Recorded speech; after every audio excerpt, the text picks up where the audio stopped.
C-Doc again.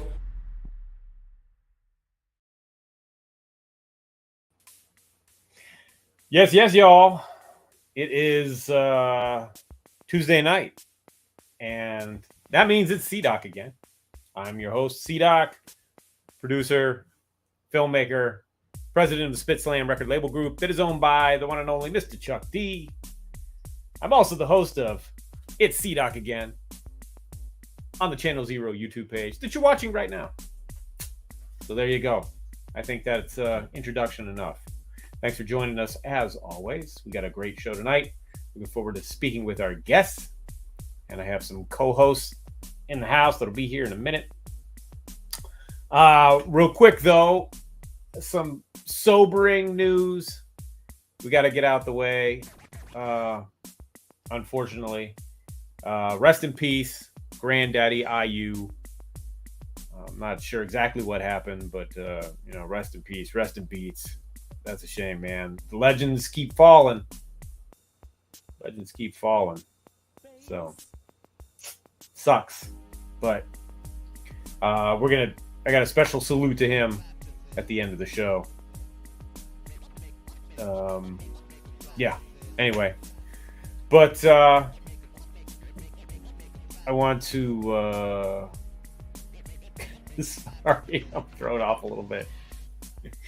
Anyway, as always, we are brought to you. We're gonna get into it early. As always, we are brought to you by the Spit Slam record label group. The Spit Slam record label group, a Chuck D situation. Catch us on your favorite streaming platform, on Bandcamp, or visit our official web store at spitslamrecords.com. All releases are available digitally or on CD, with select titles available on vinyl and cassette. The Spit Slam record label group. Throwback to the future sound. There you go. And also, you can catch me Friday nights. I do a segment on the And You Don't Stop radio show that's hosted by Mr. Chuck, where I have the Spit Slam Jam of the Week. And this week's Spit Slam Jam of the Week happens to be Chuck D himself, a song called The Cobra, the extended mix, which is featured on his new maxi single that is out now. Yes, we still do maxi singles. For the song The Amazing Willie Mays, the B-side is The Cobra extended mix. That's our Spit Slam Jam of the Week. I think this is going to be a new segment. We're going to, maybe we'll play the song at the end of the show. This week, we're going to do a little something different in honor of Granddaddy IU. But we'll get into that later. But in the meantime, in between time, there we go. Volsticks. Oh, Volsticks in the house. Still has his non-picture sleeveless sticker of Unleashed. Yeah, no, I want to talk about Unleashed for sure, man. So I know it's late for you, so thanks for sticking around. Anyway, Ultra Mag in the house. What's up, bro? Let me bring on my co-host, one of my co-hosts this evening, who got her start in hip hop radio, the legendary KDAY, Our Lady from the heyday of K-Day, Jennifer O'Jenny. What up? What up? What up? How's everybody? How are you doing? I'm, Yes, ma'am. Here I am. As always. Yeah. I was a little concerned who we were calling legendary, me or the radio station. Oh, it was definitely the radio station. Wow. You're kind of a legend in some people's minds, Jen. In my own mind. Not just yours. I know there's stories. Jen. There are. Yes. There are. We're not going to get into it. We won't get into that tonight. No, we will not. But yeah, terrible to hear about Granddaddy IU, man. Jeez. Yeah.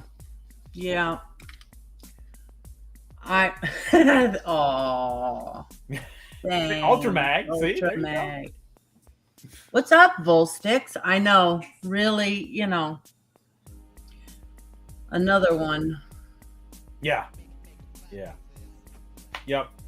It's getting a little bit ridiculous. I think we need to get off this ride. Yeah, seriously. I mean, I know we're at the point in our lives where there's, No, we're not.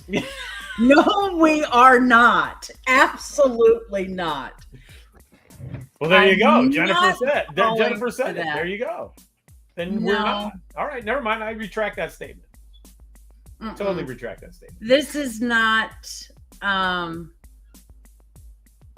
That's not what this is. No, this is supposed to be a renaissance. Mm-hmm. That's what this is supposed to be. I think people are finally starting to understand what it should be. It's supposed to be a renaissance. So, yeah. It's just. I know that Daddy-O was running around this morning yelling, "Stop the presses. We got to put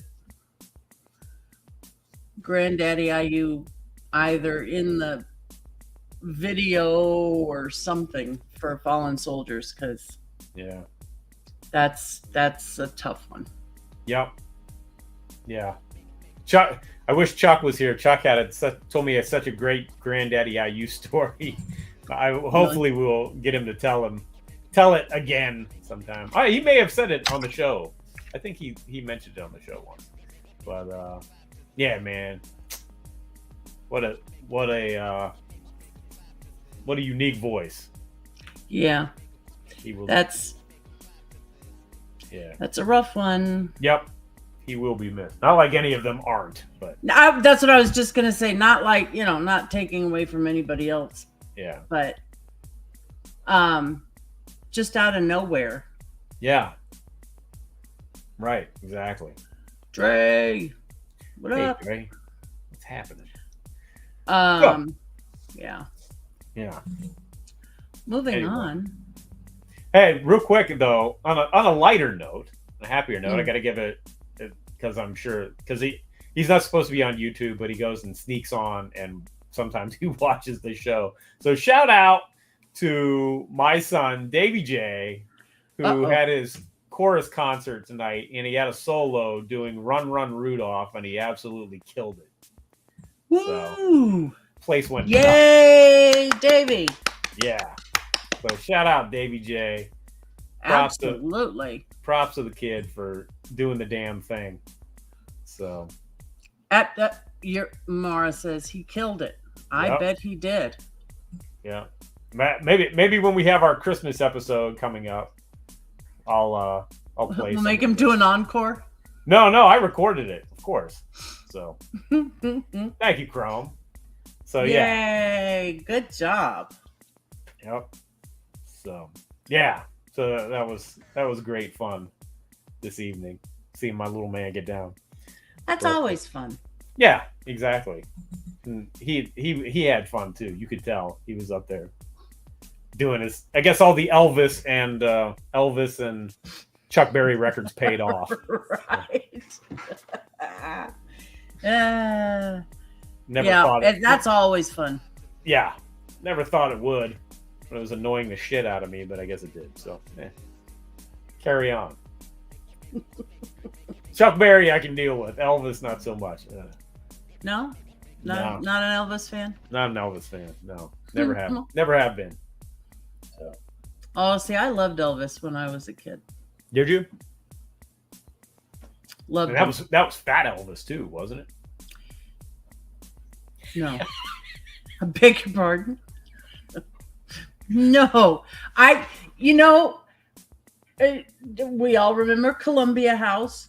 Yeah, of course. And I would always get the 8-track. Okay, that just dated me. Hell yes. 8-track tapes of Elvis, and we also always we would always for some reason get Engelbert Humperdinck, and we had no idea who in the hell that was.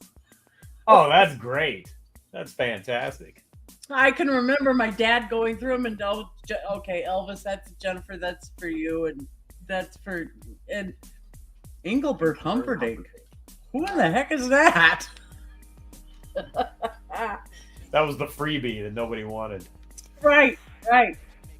Also tonight, I'm going to introduce our other guest host from the Hip Hop Gods and the president of Rap Station Radio. Ladies and gentlemen, Flatline. Flatline. Hello, friends. How are you, sir? Hello. Oh man, I'm okay. I'm here. That's what counts. Yes. Wow. Well, I don't know. It was just a little hectic for a minute, and now I'm here, so everything's fine. That's kind of where we all are. Yeah, I'm here. Yeah. Well, yeah. I had to run the promo early because I ran out of introduction. I'm like, oh, I'm through the introduction already, and none of the co-hosts are ready. I'm like, okay. He was was gonna have to get up on his desk and start tap dancing. Right. Yeah. Yeah, it was almost gonna come to that. Yeah. He's gonna have to cabbage patch or something. It's gonna get bad. Man. It's gonna get ugly. Yeah. It's gonna get nasty. Wow. So, how are you, sir? I'm good. I see Ultra Mag 7 Yes. is in the Ultramag house. in the house. Yes. Ultramag gonna be on the show next week, right? Yes.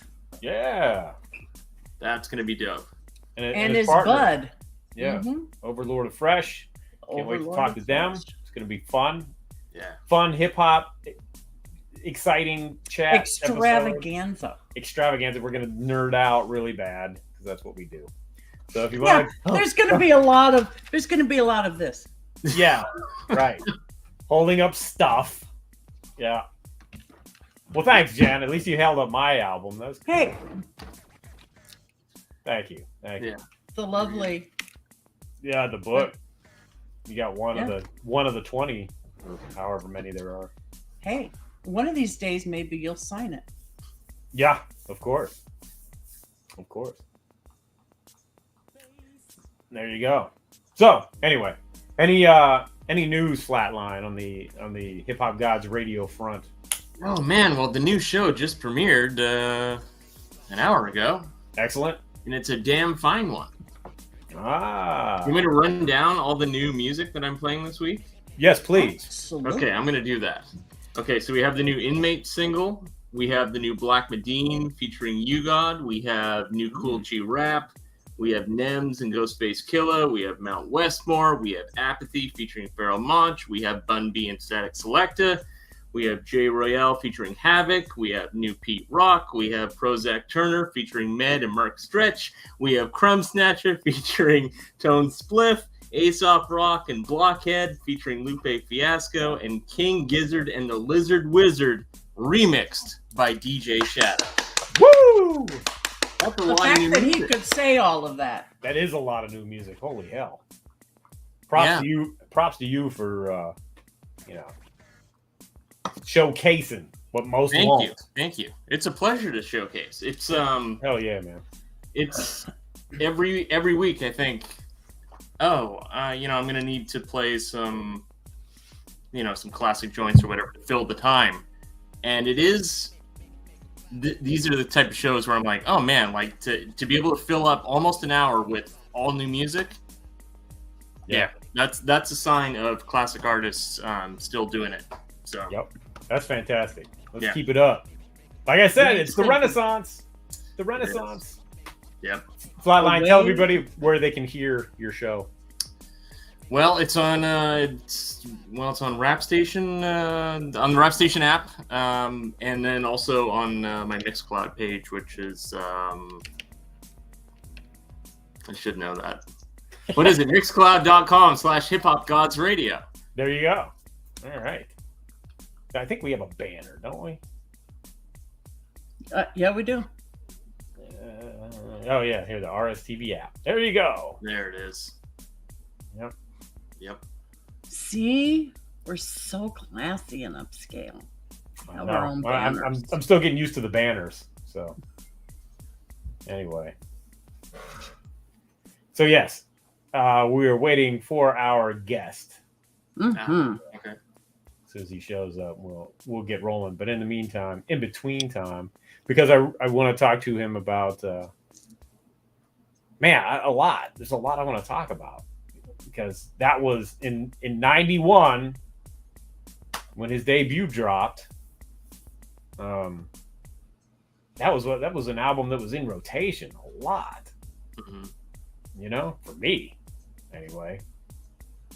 In fact, the day I picked it up, I DJ'd a party that night, and I just kept going back and playing that. And have you heard his new stuff? That was actually the first night my dude Tirade and I hung out, like really hung out, and everybody got wasted, so they didn't care. I kept playing UMCs. So, all right. Yes, Ultramag, UMCing is a new way of being. That's right. All right. Yeah. So, ladies and gentlemen, wait, I'm gonna turn because I got the music playing in the background. Let's just turn that off. Shut up there. All right, ladies and gentlemen, let's get into it. We're gonna bring on one half of the legendary UMCs crew. UMC is a new way of being. He's also known as NYOIL. We're gonna get into that because we got lots of questions, and he does a whole bunch of other stuff that we're gonna talk about. But let's get into it. Everybody, welcome to the show, Kool Kim, aka NYOIL. Hey, what's up, everybody? C-Dog, Jan, what's up? You know what I'm saying? Flip, what's happening, Cat? What's going on with y'all? How y'all feeling today? Hang it in, man. I was gonna say fantastic because I usually do, but I'm getting over a stomach bug, so I'm okay. I'm on the mend. All right, so yeah, because you know you got nothing if you ain't got your health, because it's the truth. You know, as we get older, we start realizing how serious and how real those kind of statements are, right? You know, it's like, yo, man, like I can have it all, but if I don't feel so good in my tummy, it's been a rough couple of days. Yeah, Jack, you know what I mean? Yep, this has been a rough couple of days. Anyway, hey, but that's a great segue. I was gonna mention this first, but that's a great segue into let's talk about Team Tsunami Track Club. Wow, okay, that's a great snatch. You know what I'm saying? From my eye. So, you know, first let me just say that, you know, youth advocacy, community advocacy, and activism have been a part of my everyday living for some time. You know what I mean? Like, it's just what my life is about, because I just believe in it. Even as, you know, pre-UMCs, when I was still maybe a junior in high school, I was senior in high school. I was the president of the Black Awareness Club for my school.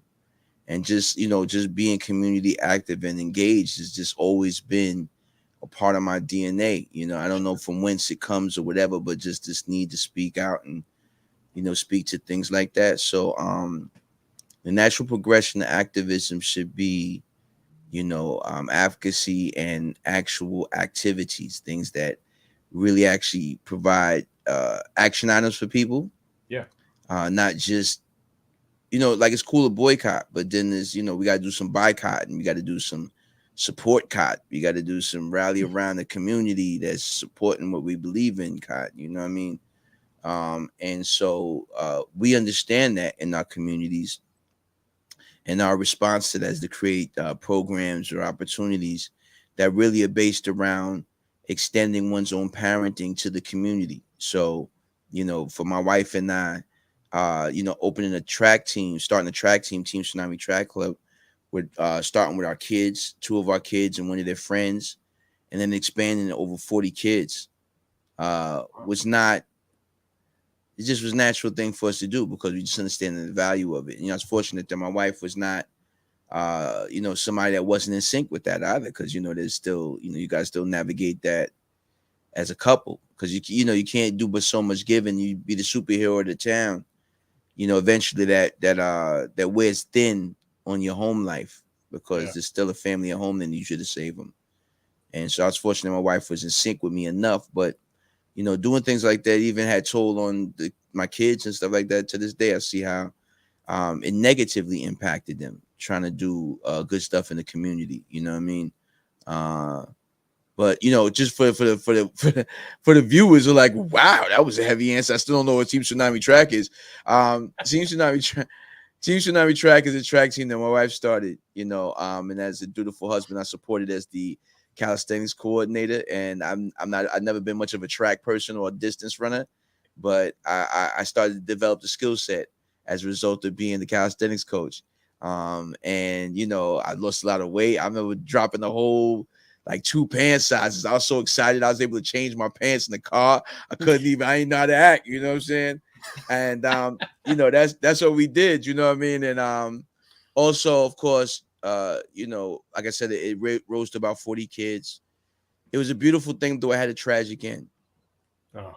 And the tragic end is kind of, I don't know if I'm gonna make a theme of this conversation because I want to be upful, you know what I'm saying, and excited and positive, right?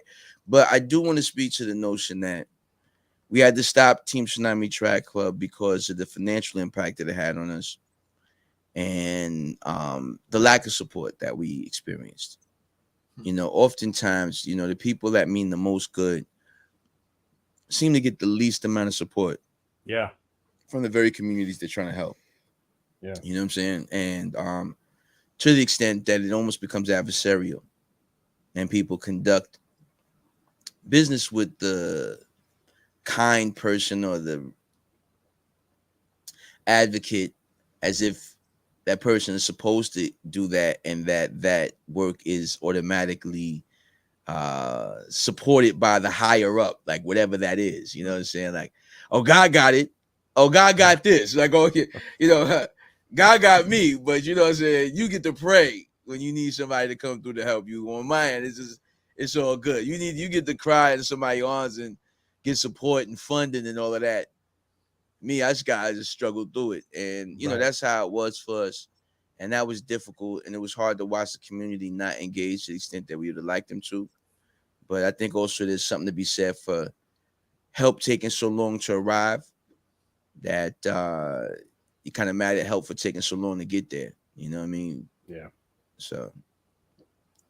Well, hey, it's not for lack of trying. The noble efforts. Could we say that's what a way to start off the first question of an interview? Like, where's the applause machine at? Jennifer, you don't got the applause machine going? Oh, no. My goodness. It's like, oh, my God, it's so sad. We got the first question. I knocked it out the park. You talk about depth of coverage just now. Oh, my God. The closest we have is the... Yeah, there you go. There we go. Okay, I can work with that. I feel some sort of gratification. Oh, yeah. Oh, no, man, it's great. No, thank you. And it's great to have you here tonight. And let's take it back to how you got into hip hop and what made you want to become an MC. What got you started? You know, I was first exposed to hip hop for real through Rapper's Delight. You know, like most cats, you know, that was like the first story. That was the primordial goo from which many an MC has crawled himself out of the muck and mire to become something more than man, but less than a god. You know, like that's pretty much. So one day, my mother, who is, you know, a retired police officer now, she retired from all the stuff she had to do other than just being my mom and grandma and the great grandma. But my mother,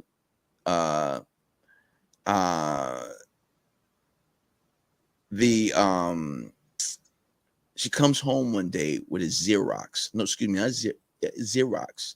Before we call it a copy or a printout, it's a Xerox. You understand? It's a fine line between copies and mere prints. Yes.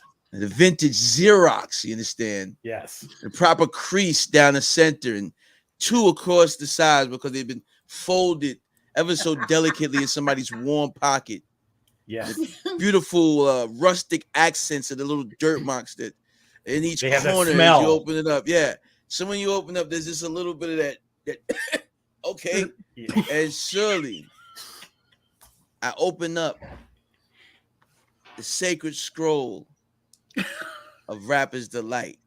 This is what's written down. This years ago, the first viral, if you remember, I don't know, you know, I might be dating myself, but the first viral was when somebody could Xerox a carbon copy. Remember the carbon copy machine? They used to crank them joints out. Yeah. They could carbon copy something and people would pass that around.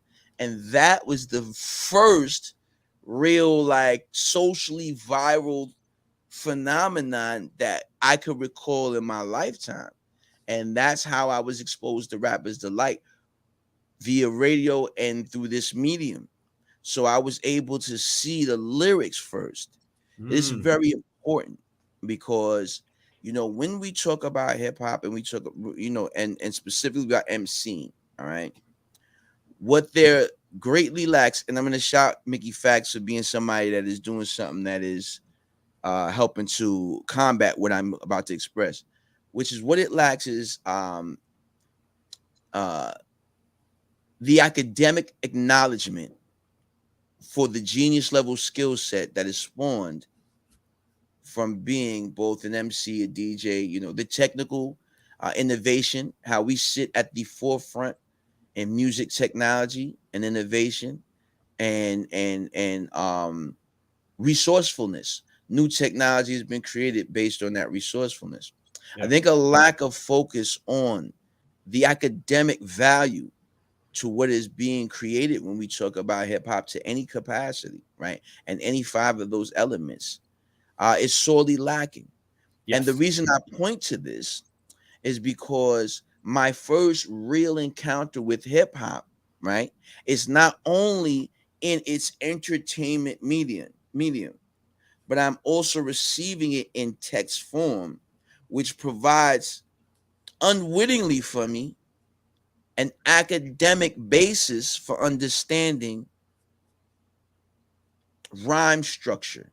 It's written in proper stanzas at the same time. So even to this day, as an MC, when I write, I still write the same way that I saw Rapper's Delight written. Wow. Those many years ago. Yeah. So reading those words, bro, it was like, bro, it was like, this is the book right here, or this is the paper, and you just open it up, and it's like, you know what I'm saying? Like, you know what I'm saying? Like, you're like, oh my God, a hip. Wait a minute, is it like a hip hop, a hibbit to the hibbit, a hip hip a hopper, you don't stop rocking, and like, you know, and it's like, you know what I'm saying? Things happened, and the next thing you know, I'm an MC, bro. I'm a rapper. That's what happened. And you know, I got a #1 record. It's called Blue Peas. And I put it on you guys' show. That's pretty much my story, gang. Kool Kim getting deep on us here. Just that simple. It's just that simple, man. It's really not much to it, you know.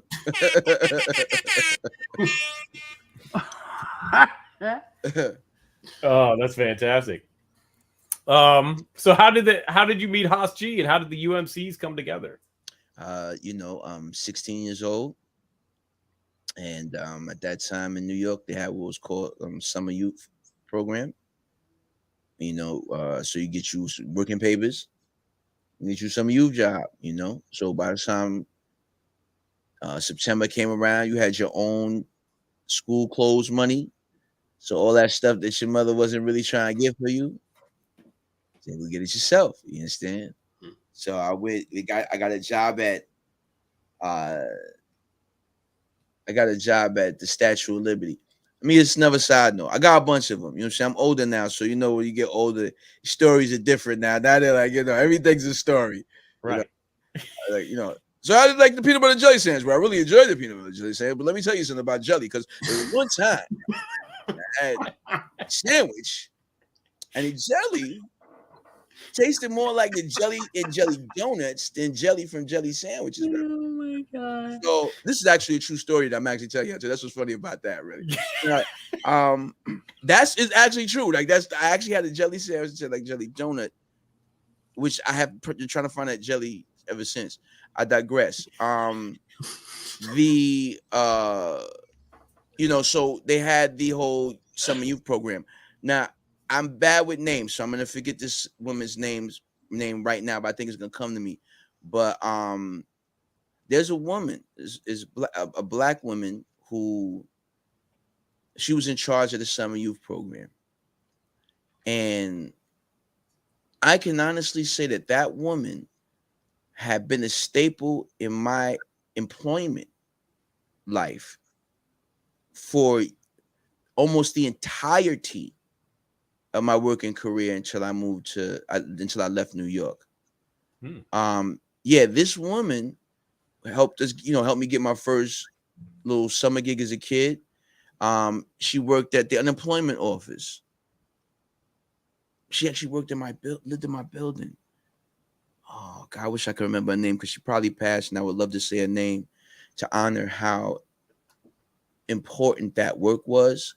I think a person's story it's important. That and then I came out. There was this one time we was hanging out with Biz Markie at the show, and then he was like, "Yo," and I was like, "Oh, step, that's Big Buff." And I was like, that's a cool story. You know what I mean? And I got a bunch of those. But the thing is that I think that in this lifetime in our lives, right, when you do get a chance to speak about your history, it's good to provide contextualization of your experiences from the perspective of some of the people that impacted you and made those things possible. Too far often we talk about our stories and our narratives and our successes from the paradigm as if it all happened because of us and from us and due to us. When the things that happen, the most beautiful things, the most positive things that I ever had the opportunity of experiencing are really the results of other people's kindness and bravery and selflessness, their belief in me. So, it's important to tell those stories and talk about people like this woman. Man, it's so close to coming to me, but it's she got us the jobs she got me a job at Statue of Liberty, and subsequently I would discover that one of my childhood friends was also working there. This cat I knew, his name was Clifford Smith. We used to go to high school together. I mean, not high school, grade school together. And funny enough, Clifford we played trumpet, and Clifford was a pretty good trumpet player. You know what I'm saying? He said he played like he reminded him of Clifford Smith, the known trumpeter, trumpeter, whatever, right? So I was happy to see my friend, but at the time he wasn't going by Clifford, of course. He was going by a street name, which was Shaquan. You know what I'm saying? Shaquan the God. You know what I mean? You would eventually know Shaquan as Method Man. Yeah. And working alongside him as well was this other cat that I knew through my man Jello and my man NES, who were a group called Ill Breed, the Ill Breed Militia out of Staten Island. And his name was U God. You know what I'm saying? Even in them days, even though I knew his government name, but he was known as U God. And we all worked at Statue of Liberty. So one day coming home, seen this dude sitting on a boat, because there's two boats we took, the boat from Statue of Liberty to Manhattan, then from Manhattan to Staten Island. So on the Staten Island boat, Staten Island ferry, I see this kid, man, writing in the book and like writing rhymes. You know what I'm saying? It's very odd to see a younger person writing out a composition notebook, on their off time. It ain't school season, so clearly this is a rhyme book. And I introduced myself to dude because I was curious. I had already been in this group that wasn't trying to do anything, and I was a go-getter. And he was off, like he was kind of like thinking maybe I was trying to steal his rhymes. You know what I'm saying, right? Ever since that day too, I always had a little thing against him about to this day. Like, any Jack, I'm always trying to outdo Haas. Like I'm trying to demolish him lyrically. Like, because there's always been this little thing where he's like, yo, you can't rhyme as good as me. I can't rhyme as good as you. And like, that's my thing. Like, I was like, what? So it's like, there's times where if it sounds like I'm insulting somebody, I'm really talking about him. You see what I'm saying? Like that's a hidden thing about UMCs is that I'm battling him all the time. You know what I'm saying? So that's just bugged out thing, right? That's great. I'm going at him all the time. Like, you know what I'm saying? I'm saying some insulting shit there. It's really his. So like a lot of MCs, they got like this thing, the audacity of being a rapper. When you think about it, is a cat, they get on a record, some of these cats, right? And flaunt their wealth and wonderful opportunity from you and in front of you, and then tell you a line along the line of like, yo, I'm gonna have sex with your girl. You gotta have sex with my whose girl? Who's you? You, who you? You, me, all of you. And guess what I'm gonna do? Come to your town and perform the song. And you're gonna pay me to sing about how I'm gonna have sex with your girlfriend because you're not as good as me as a person, and I make more money than you, and I'm more masculine, and my situation, my social standing is far superior to anything that you've ever achieved in your life. You know what I'm saying? And this is the round that I'm about to do for you. Like the audacity of it, it's never beyond me. Like, you know what I'm saying? To get on stage and actually, to do that, to do any of it is just, you have to have some level of like, I think there's a little level of crazy as society's norm is, you know what I mean? To think that, because, bro, at its essence, right?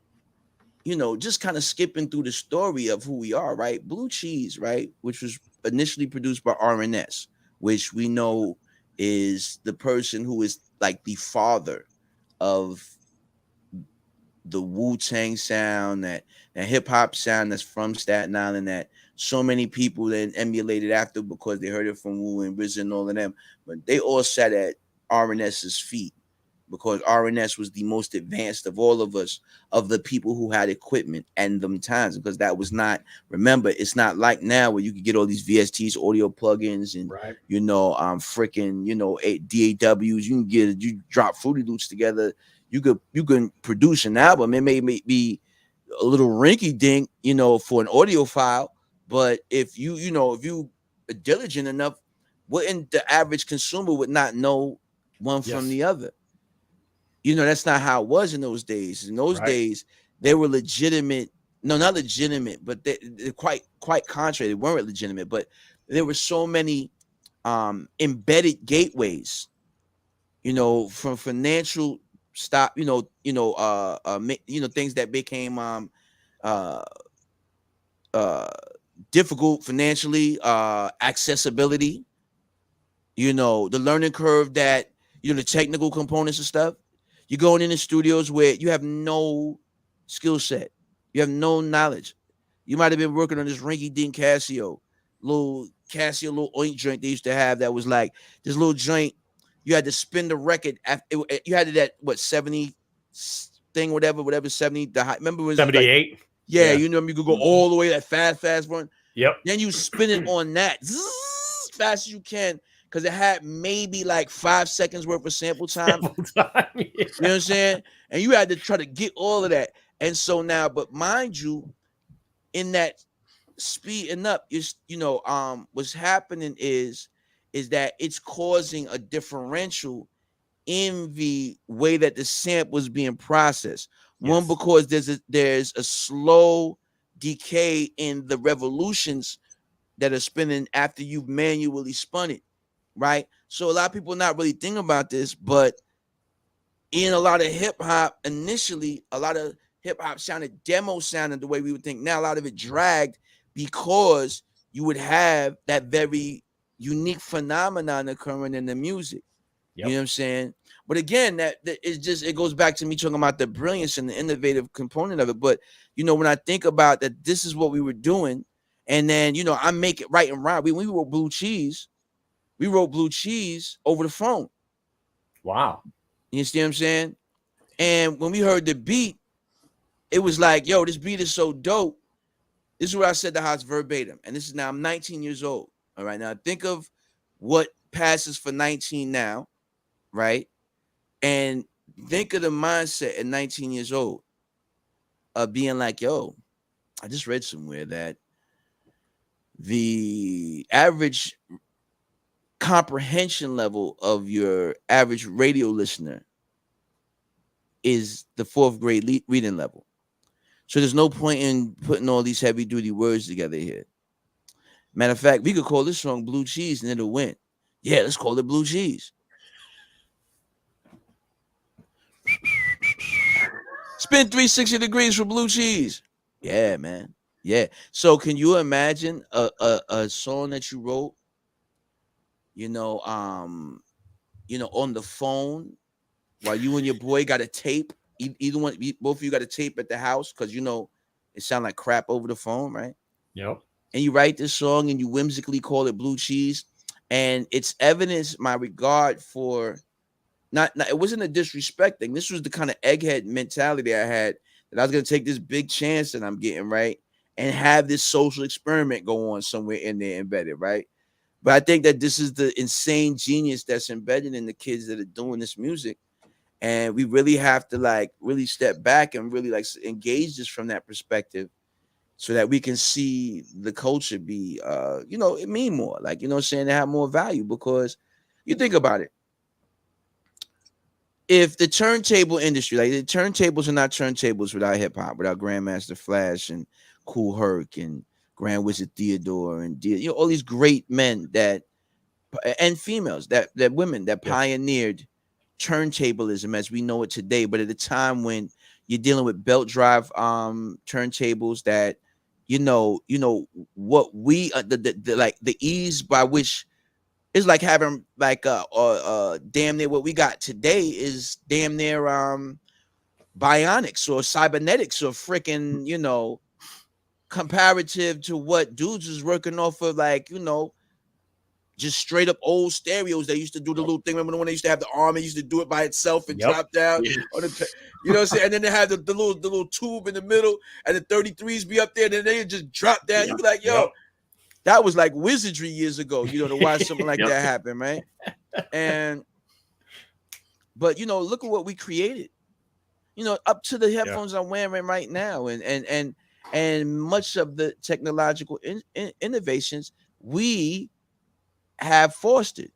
But because we haven't engaged our culture from an intellectual capacity, and I'm just going to keep harping on that, I think that's important because it's a great big bunch of industry that we're missing out on, right? We're leaving a lot of money on the table. Yeah. How many times do you see a rapper as the face of a mic? Meanwhile, this rapper is really the one that is making that mic have value and popularity because of what he's doing with it. Because he's proving the clarity of this condenser mic and the way that this diaphragm balances the bass and its response time and these types of things that we know, not because I went to audio school, because I sure as hell did not, but because I'm so engaged in this craft and this hobby that I have, and art form, that I am inherently learning these things. And this is speaking to that innovation that all of y'all that are in hip hop, in this culture, have been privy to. And I think that we really should step back and engage that, because if we don't, this culture that all of us have grown to love so much, from wherever we come from and for whatever position we think we hold in that culture, man, you watch it degrade and decline quickly. And that's a scary thing to watch a thing decline and die, That's I've borne witness to that. And to watch a culture that is $1 billion industry decline the way we look like we feel like it's happening now is scary. Yeah. Yep. When you guys were working on those songs, did you already have the deal with Wild Pitch, or were you making demos to shop to labels?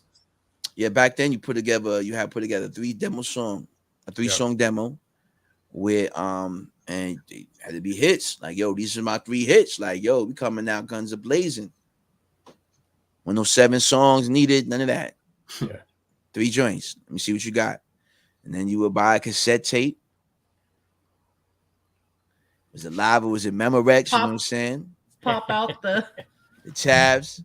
Yeah. Make sure they couldn't record on that joint no more. Yep. right. Yeah, I remember one time, Tales from the Dark Side. Jennifer, let me tell you. One time, in the middle of Blue Cheese and the Fruits of Nature album and the Unleashed album, they wanted us to, work on demos and stuff like that. It was a really terrible time.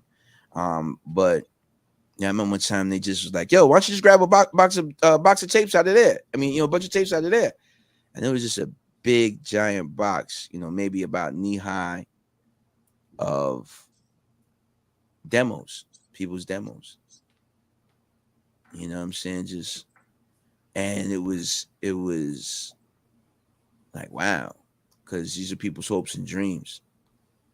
You put your whole heart, when you made a demo, like, it's not like, how kids will never know and had the satisfaction of having a phone in your hand, right, and talking to somebody, and in the middle of them saying something that's so aggravating, you just take the phone from your hand and go bang and slam that crap on a damn receiver. Like there's a special sound and feeling that goes with a proper hanging up of somebody, right?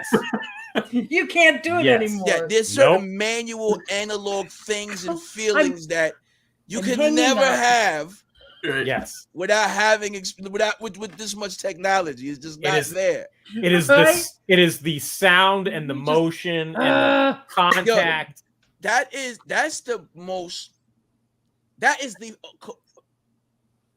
that's one of the most manifest versions of FU. You understand that you can experience in your life. Yes, to know how to tell somebody to go fuck off. You know what I'm saying? So. This is like, so when I say that to say that, you know, it was so real when you did a demo. It wasn't like now where you just put it together, like you package it up and put together all of this and that. And, you know, you got your, emailing it out or posting it up to some sort of file sharing site where, you know, you can, or some social based file sharing site like a Bandcamp or a Sound Exchange or SoundCloud or something. Nah, fam, you got a tape, you heard? And sometimes the tape didn't have a little sticker that you put at the top to write on it, so you had to gently peel it and then put the sticker. Yeah. And then, and then get it to slide across. Yep. And after that, you had to get a proper felt pen because like if it's not a felt pen, are you even writing, right?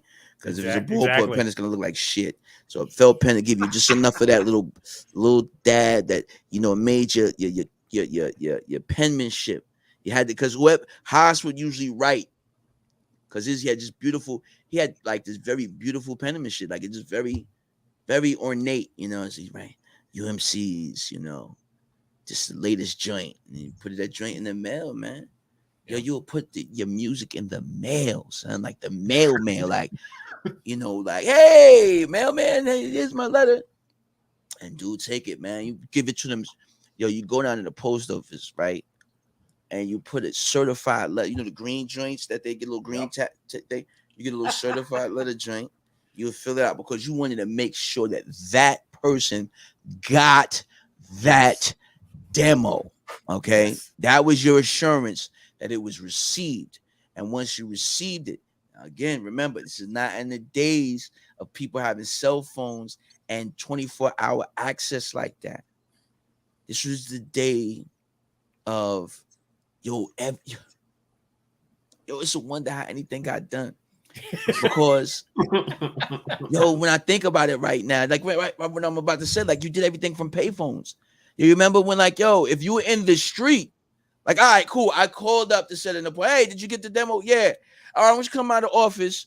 This is where it's located. You know what I'm saying? All right, cool. So you boogie-woogie to the office. You never been there before. You're a little turned around. You've got to make a phone call somewhere on the street on a payphone to reach this cat. And it's a wonder how you actually reached people. Yeah.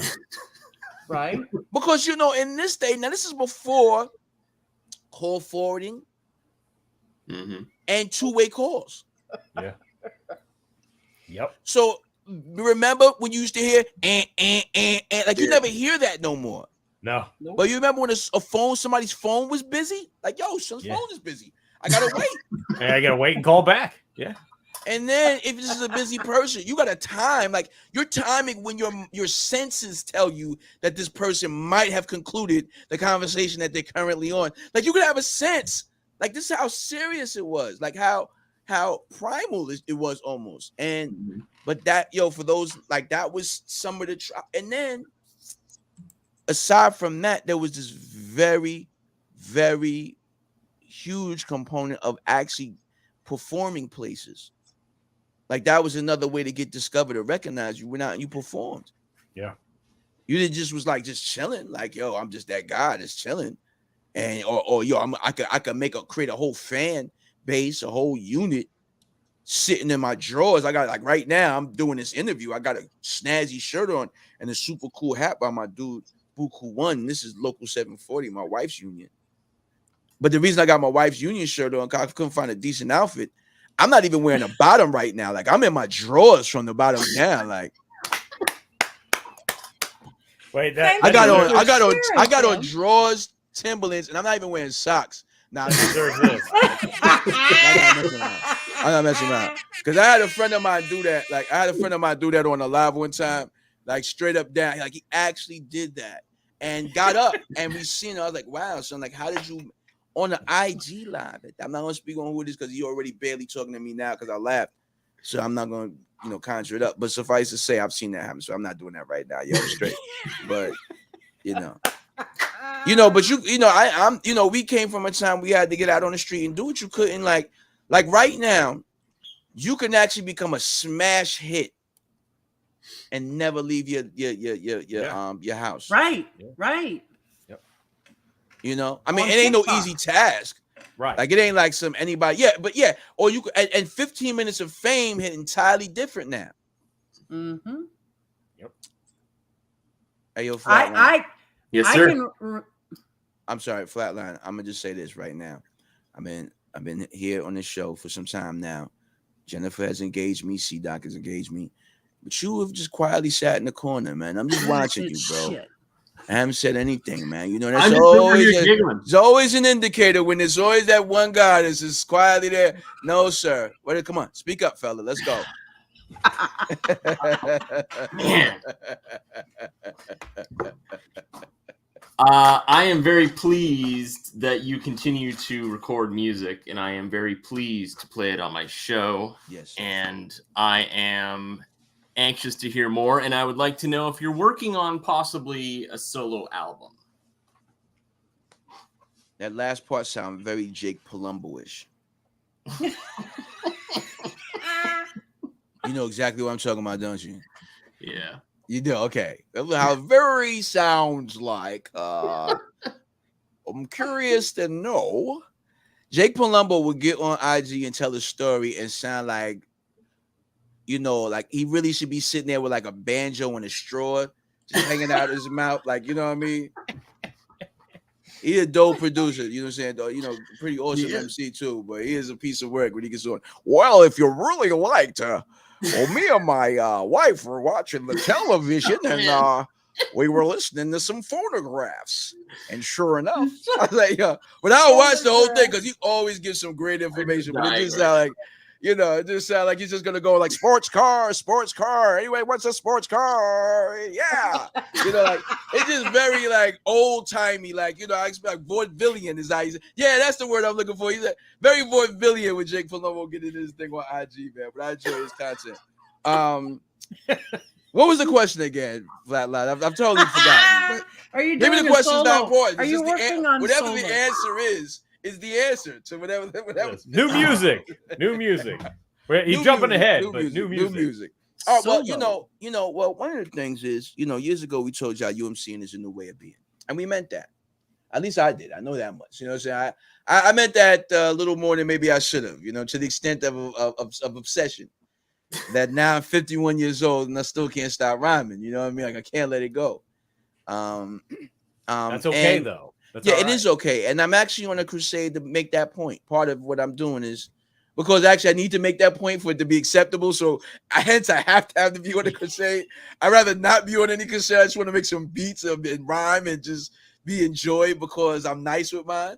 But I've never been living in that situation in hip hop. Hip hop has always been very much subjective to the whims and whoever it is that are in control of the narrative of what's hot and what's not. You know what I'm saying?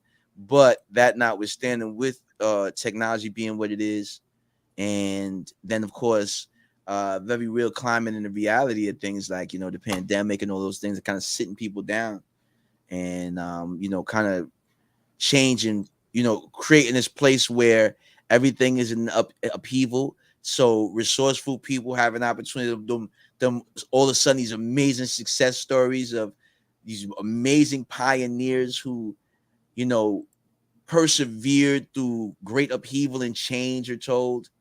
And it's just amazing stories of heroism and, like, wow, this person did this. Like, at that time when nobody doing that, and it's like this and that. Like, good example of it would be like D Nice and Club CQ. Yeah. I think that's, it's getting to the point that it's storied and legendary and his efforts are being regarded as heroic because of its impact. You know what I'm saying? When you look at things like Versus, you know, and like the genius involved with just realizing like, yo, this makes sense. Let's expand the idea of it and then create a brand and build it around it. Like that's just like so. You know, for myself, I've been ahead of my time most of my career. Not being facetious when I say that. I mean, listen to like, I mean, cats are making songs like "The Kids of Neverland," and people are like tripping when we make it, and they don't understand "The Kids of Neverland" until they hear it again. But they had to name it a different name, like "It's a Hard Knock Life." That's when they could accept the song. It took a while before they can engage things like that. You know what I'm saying? Or you know, so when you're being that sort of innovative, you're the first person through doors of creativity and innovation. Yo, sometimes, yo, you're gonna have to the first person through the door waving the 4-4 is the first person getting shot at. You know what I'm saying? And so you have to suffer the, as they say, the slings and arrows that come with the outrageous fortune of being innovative. But now in this age in my life, because I've always had these skill sets and been ahead of my time, the internet and all this is like a perfect fit for me. It's a perfect fit for my go hard. It's a perfect fit for my mentality. It's a perfect fit for my work ethic.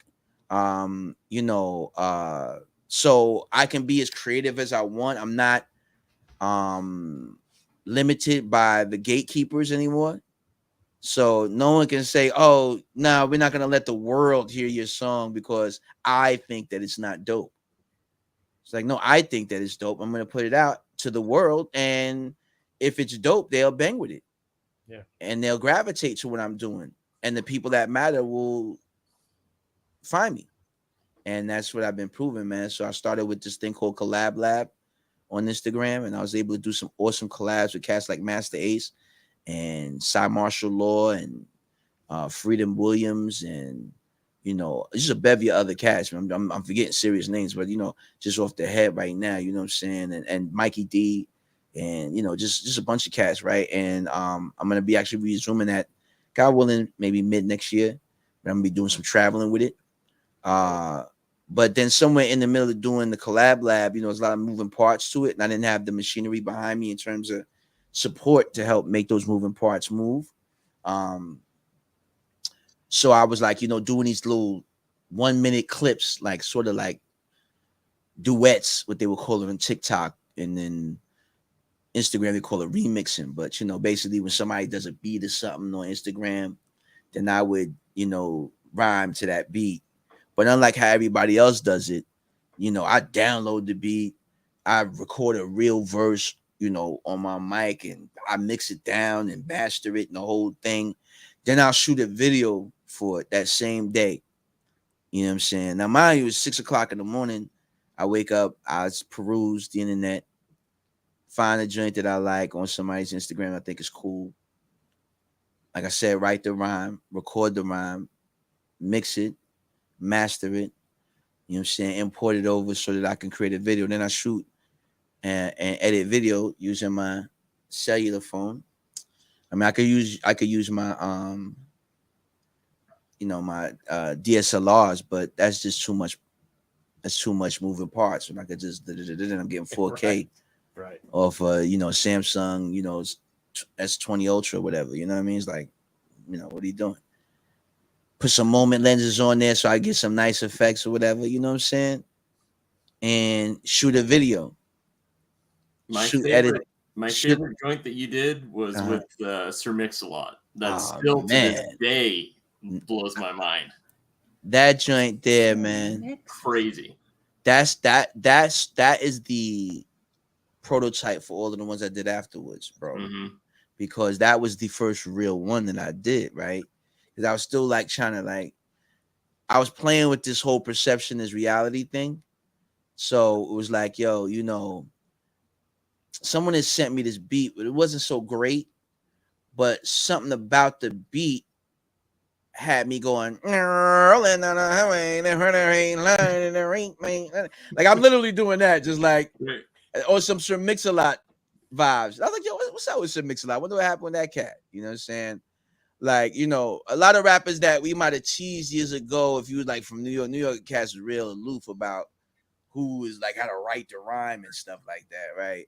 Yeah. But I really adore these cats, you know, especially as they're old, you know, in my older years even more, because you know I understand the context of hip hop from wherever, you know, like how it's influenced and impacted. With Bay Area hip hop has this really beautiful story to it, and you understand why it sounds like that and how it is like that. Excuse me. Excuse me. Even when you know talk about like you know booty shake. Give me that ducky butt and them big old legs. I ain't too proud to beg. Come on, girl, let's shake that thing. When you go to, you know, I thought that was some pure trash. But I hung out in Atlanta for a couple, like for a few months. So I was gonna move down years and years ago, and I got to hang out with cats from Atlanta, not cats that transplanted from somewhere else to Atlanta, but you know, born and raised Georgians. You know what I mean? And I, you know, went to the clubs that they went to, and I had the cultural context for that music, and it was like, I get it now. Now I love it. You know what I'm saying? Like, so, you know, that's an important thing when you, before you critique music, is to have its context. Otherwise, you know, you're just talking pablum. So, with the Sir Mix-a-Lot joint, I was like, yo, I wonder what happened to Boy. You know what I'm saying? And I just happened to come across his Instagram page, and he was doing this project, right, for this thing, like it was like some Hava Nagila Hava type of thing, where he was like, you know, remixing some song from this movie that Will Ferrell was in. And but at the time when I had saw was this clip of him talking about the beat and how he was working it through. And he's like, you know, yeah, it goes something like digga digga digga digga dig. Digga digga dig. Digga digga digga digga dig. Digga dig dig. Digga digga digga digga dig. Digga digga dig. Digga digga digga digga dig. Digga digga dig. I'm like, yo, this is a piece of work right here. Like, yo, this dude is out of his mind, right? But at the same time, I'm thinking to myself, yo, there might be something here. You understand what I'm saying? And I'll be honest with you.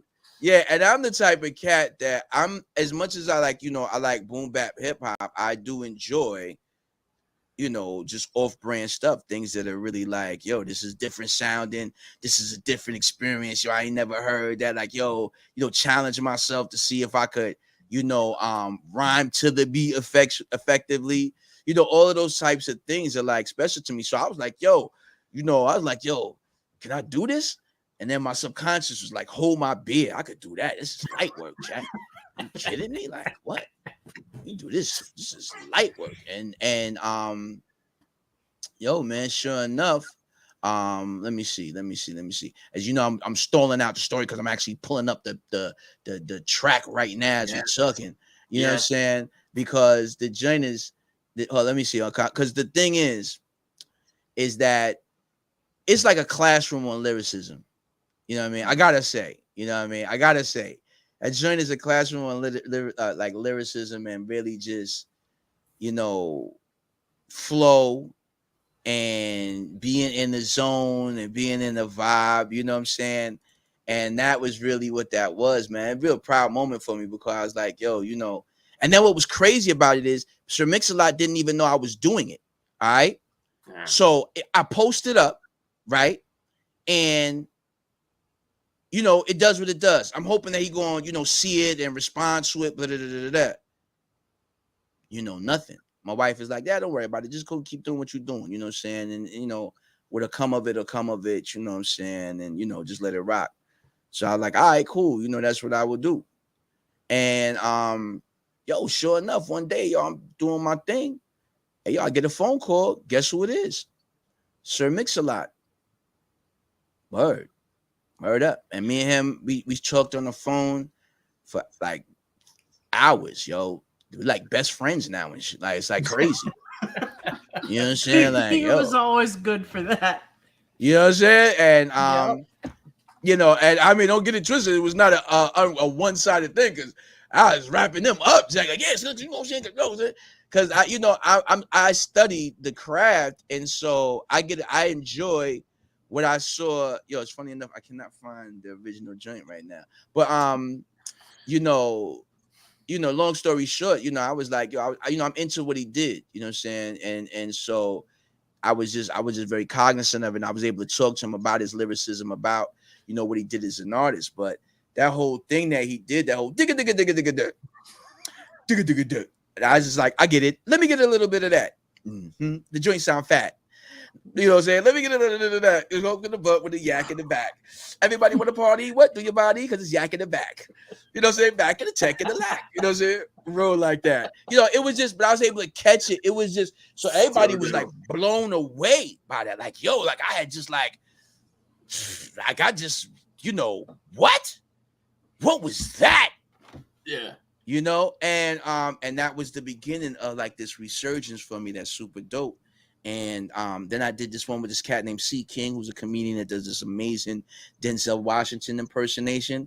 And he had this thing that's like, if somebody don't like you, that is their business, beloved. And I heard it, I was like, well, that's catchy, right? That's cute. You know what I mean? It's UMC-ish, you know what I'm saying?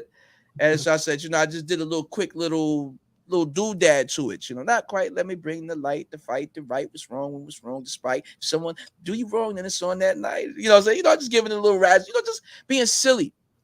Man, that thing got 1 million views on Instagram. Like, I'm not exaggerating. Like, I'm like, yo, now I'm starting to, now people are like, yo, Kool Kim, because it's nothing succeed like success. You know what I'm saying? Yep.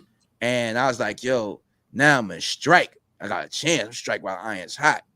And I just was showing people my skill set and my variety, my versatility as an artist. One of the things that regretfully is one of the things that I regret being about being in the UMCs is that, it pigeonholed me, you know what I'm saying, as an artist.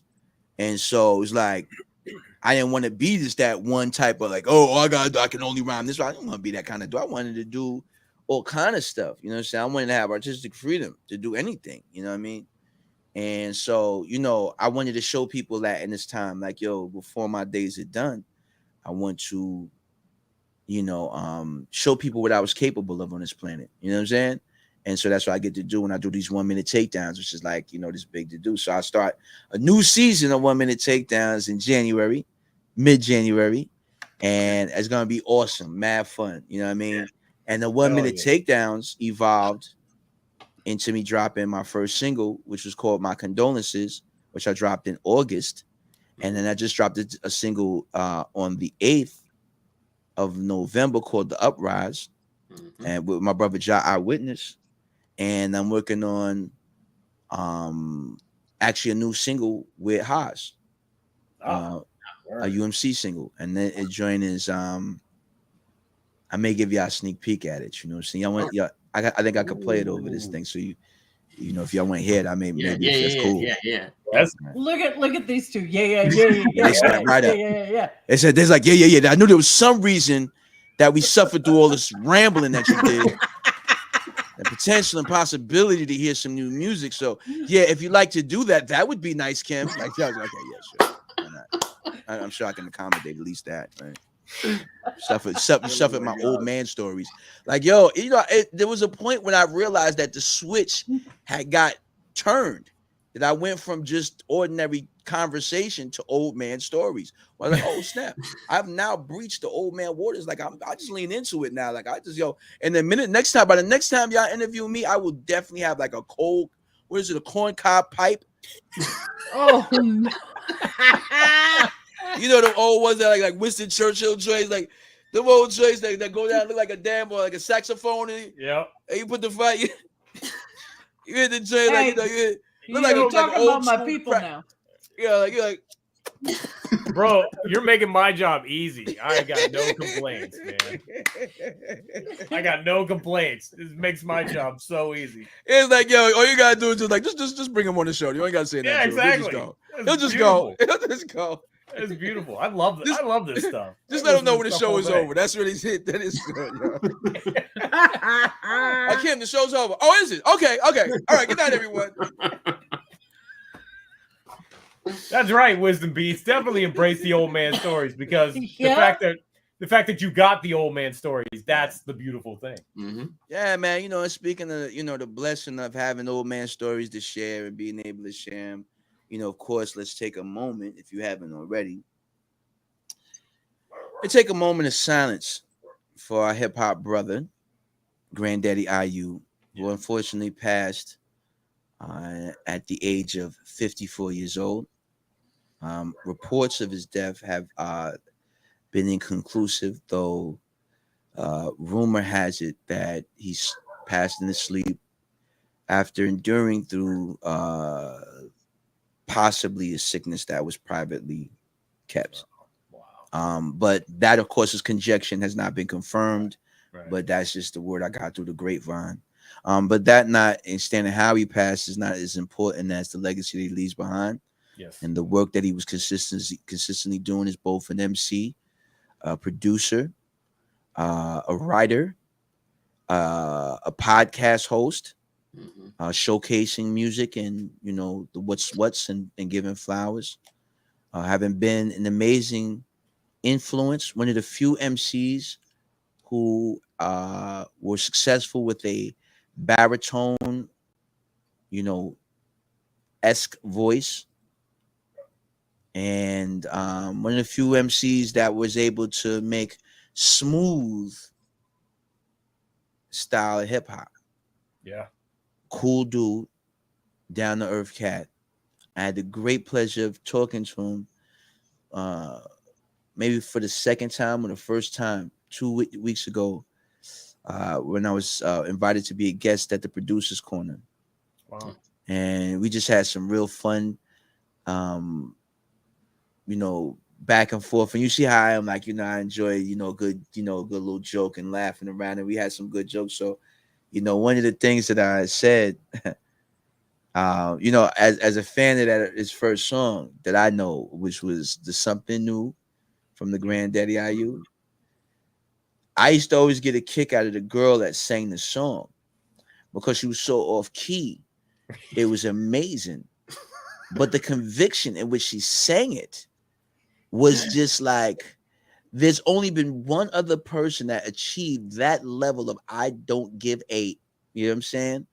And that would be the sister on Wu-Tang's Blue Raspberry. Blue Raspberry. You know Yep. what part I'm saying? Yep. It's Yep. a mystery I knew it inside of how I'm gonna hold on, wait for it. Get mine. I'm thinking about the days of holding the rain. I'm like, wow. But this the but I love it though. Like, I'm teasing. Right. Like, no disrespect, Blue Rag. Like, come on, you know you was off key. But you know, I'm teasing. But you know, you love it though. Like, it was dope. Yeah. But the girl from the Granddaddy IU joint, something new from the Granddaddy U. Pretty simple, you know what I'm saying? And she delivered. Straightforward, nice hood, shorty wop from the projects. Yo, I know somebody can hold a note. Yo, come to the studio, shorty, sing that for me. So-and-so sister. Something new from the Granddaddy U. And that was tight. But it was the end when they tried to let her cut loose. Was when she ran into the deep water. Something new from the Granddaddy U. Yeah, I'm right in the pocket. Flatline. Am I bullshit right now? No, that's it. I had the great pleasure of traveling up and down the road, wheeling and dealing.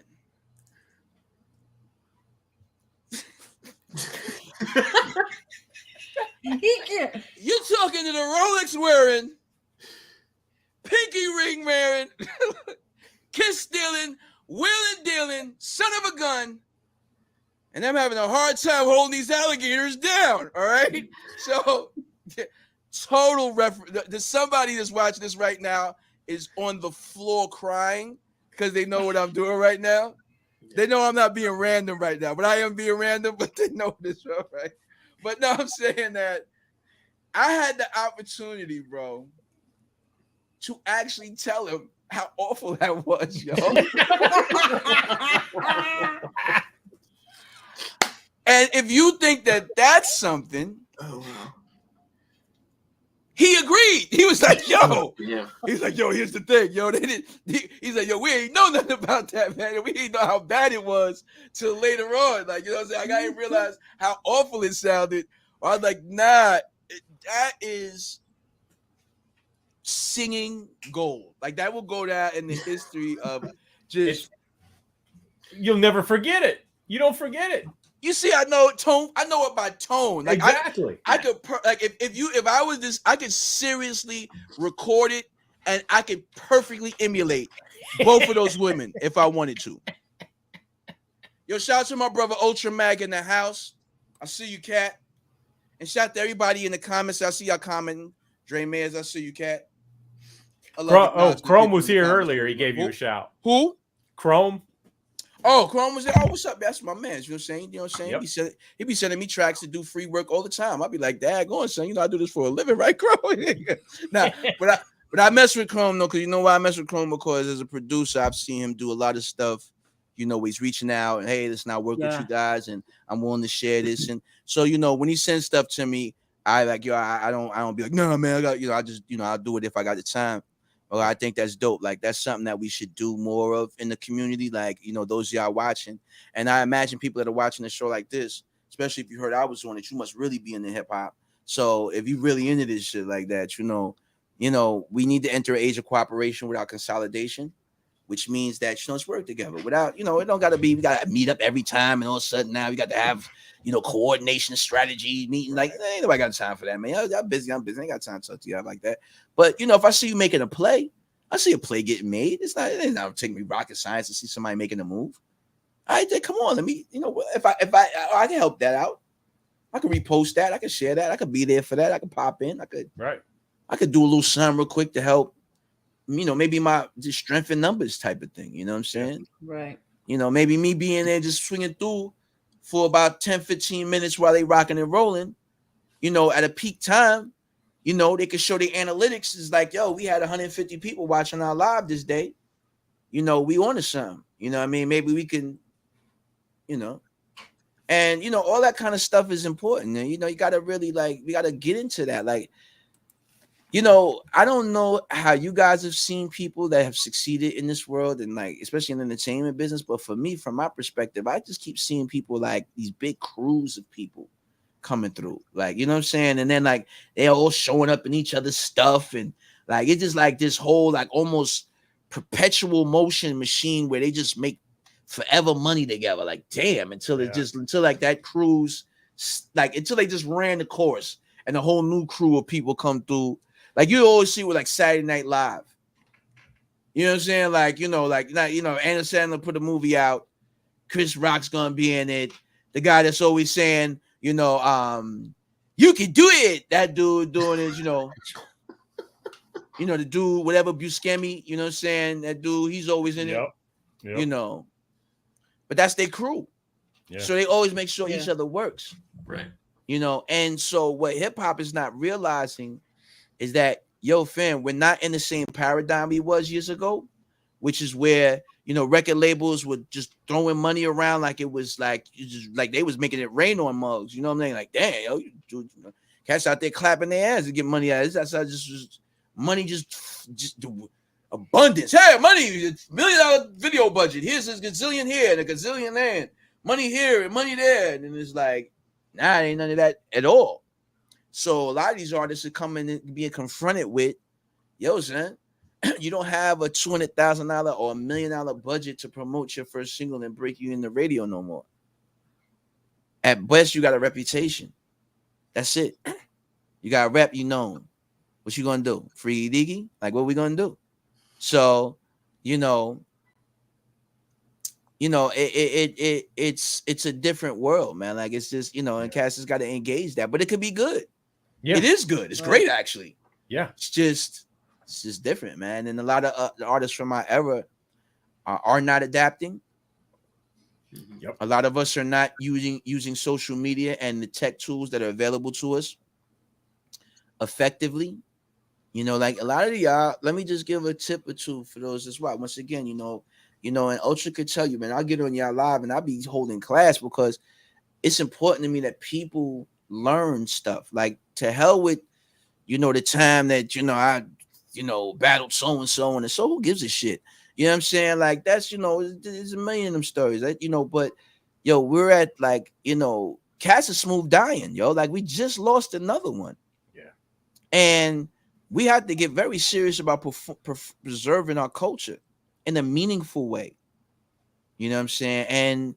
And teaching and sharing and all of the stuff that comes with that, bro. Because, like, if we don't, you know, you leave it in the hands of people that mean the culture no good. You know? Yeah. Chuck D in the house. Oh man, you know,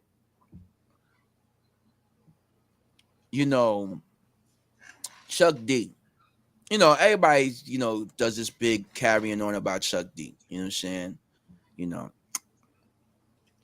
Let me just say about the thing about Chuck D that I think is important. I was very pleased to discover about Chuck D. Not the fact that he was willing to come and do a song with me on my on my album is NYOIL, a song called Hey Soldier. It wasn't that, which I thought was just stand up, you know, like, wow, you know. I ran into Chuck D one time at the Apollo, I believe. It was at a concert. I forget what the concert was. And this was the first time me running into him as NYOIL. It's the first time me running into him. And I think this is post doing the song.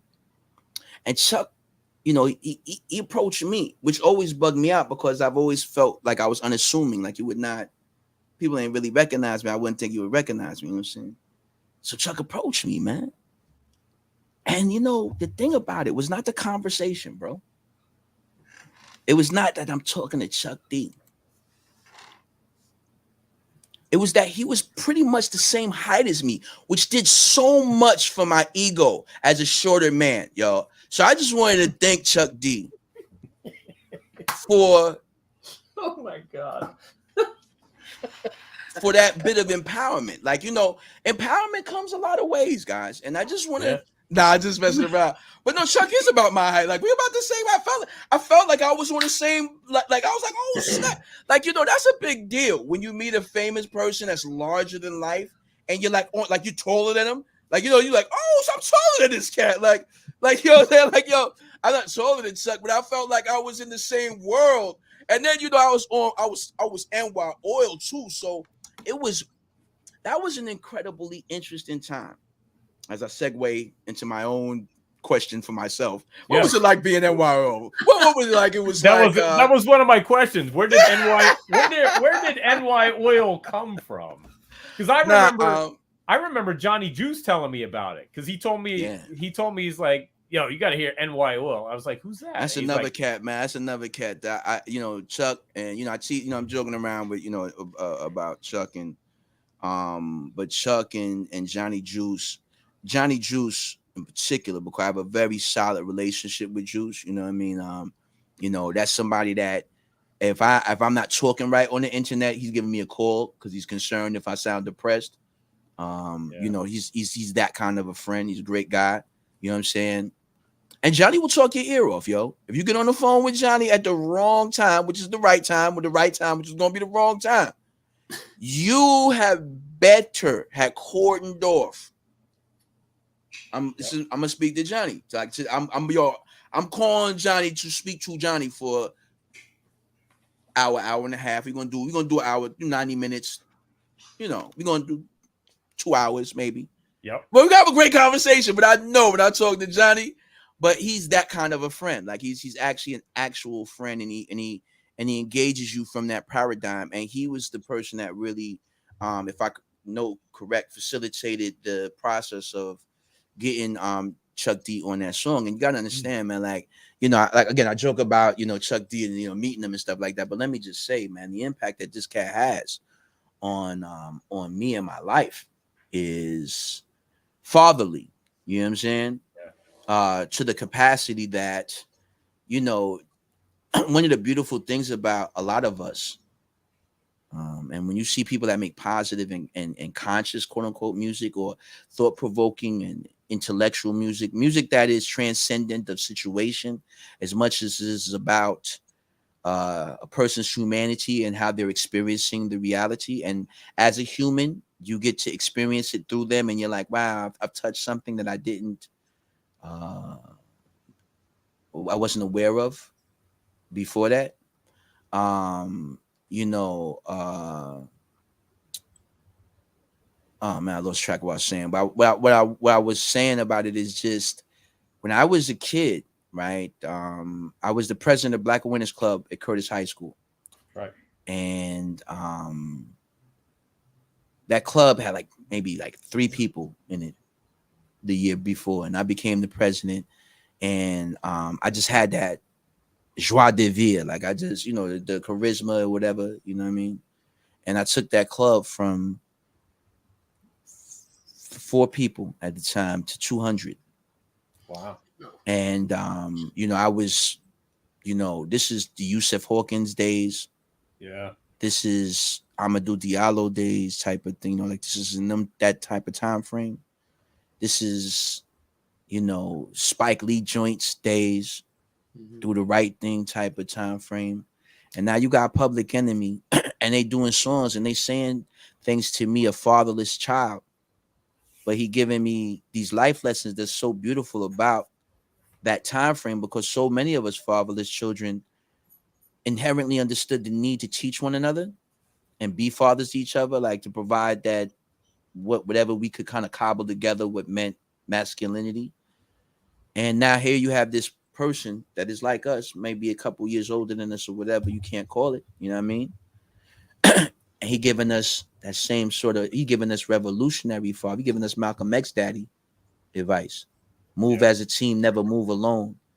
But welcome to the terror. You know how, like, that's so serious. Like, I could jump and fight somebody if they told me that line wasn't one of the most important lines in my character makeup. Like, the hell with hip hop. Move as a team. Never. That's so serious that I have a hard time talking about myself and not using the term we, because I inherently feel like everything that I say should be engaged in myself as a collective, and the collective being my culture. And that's because he taught me that. You understand? And when you and let me show you how serious this is. I could not thank him enough as a young man for being brave enough, because keep in mind now, first singles from Public Enemy is not bass, how low can you go? Death Row, what a brother know once, is not that. You know what I'm saying? It's my 98 automobile is so, you know what I'm saying? Chuck is rhyming, right? He's spitting. This is not, now he's just going in. Yeah. So the evolution to PE, that's risky business, Chief. You know what I'm saying? Being NYOIL, I know how risky it is, because I suffered it. I didn't have like Griffin them to be like to hold me back. It's just me. Yeah. So I'm telling people they should get lynched. Right. Yeah. I'm a black guy telling people they should get lynched, hiding my identity. And I don't got no bread, so I ain't got no security. I ain't got money to bring my peoples with me, because you got to be able to pay for your peoples to come through for them to risk life and limb while you out there talking like this. And I'm going to places with the people that I'm actually talking about. All right. Me and my man E-Money. And there, but and yea, though I walk through the valley of death. You know what I'm saying? Because quite literally, and I'm gonna tell you something.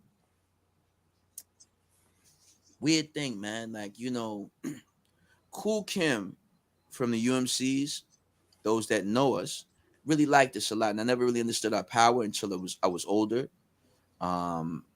Which was that people, we like little brothers to them.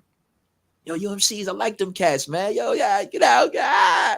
You know, we let you have fun and be lighthearted, and you know, it's like, yo, that's my dudes right there. I like them cats. And so I always understood why so many of y'all were disappointed in the second album. You know what I'm saying? Though I felt like, you know, y'all didn't give it the shot that it should. I feel like y'all let the source influence you and you didn't really listen to the album. So you didn't really like your opinion on it is kind of whack because you didn't really listen to it. You know what I'm saying? If you listen to it, that was a masterpiece that was a masterpiece cry for help. That's exactly what it was. It's, you know what though, what's interesting about that, Kim, is that it also was at a time where it wasn't out of the realm for groups or artists that came out with like a lighter debut record. We come back with a darker second album because they got a taste of the music industry. They got a taste of being out there like that, of fame, and it all happening quick. De La Soul, you know. So in retrospect, it wasn't that uncommon, and you know, that second album is criminally slept on. It's really dope. It really is, you know. But you know, here's the thing. So, you know, even though years later you grow up and become somebody in the industry, or you're in part of the business, and now, yeah, I'm a DJ now, or I'm a producer now, and so you assume that your opinion about things that happened even before your time in the industry for real is accurate, even though you don't know what you're talking about because you never been there. You know what I'm saying? So you don't know what it's like.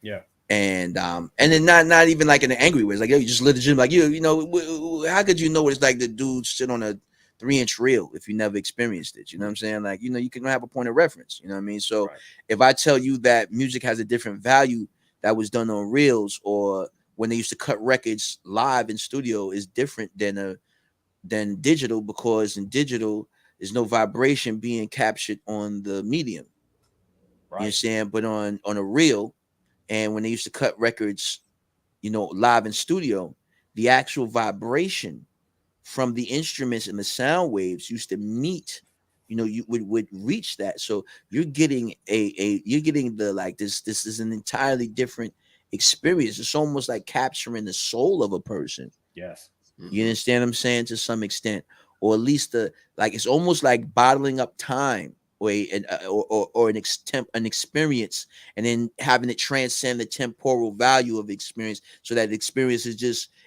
a jarred experience that you can constantly have. You know what I mean? Yeah, but you know, at that, you know, that album is amazing if you're really into music and you're really listening to lyrics and you're really like, let me investigate the story of the UMCs.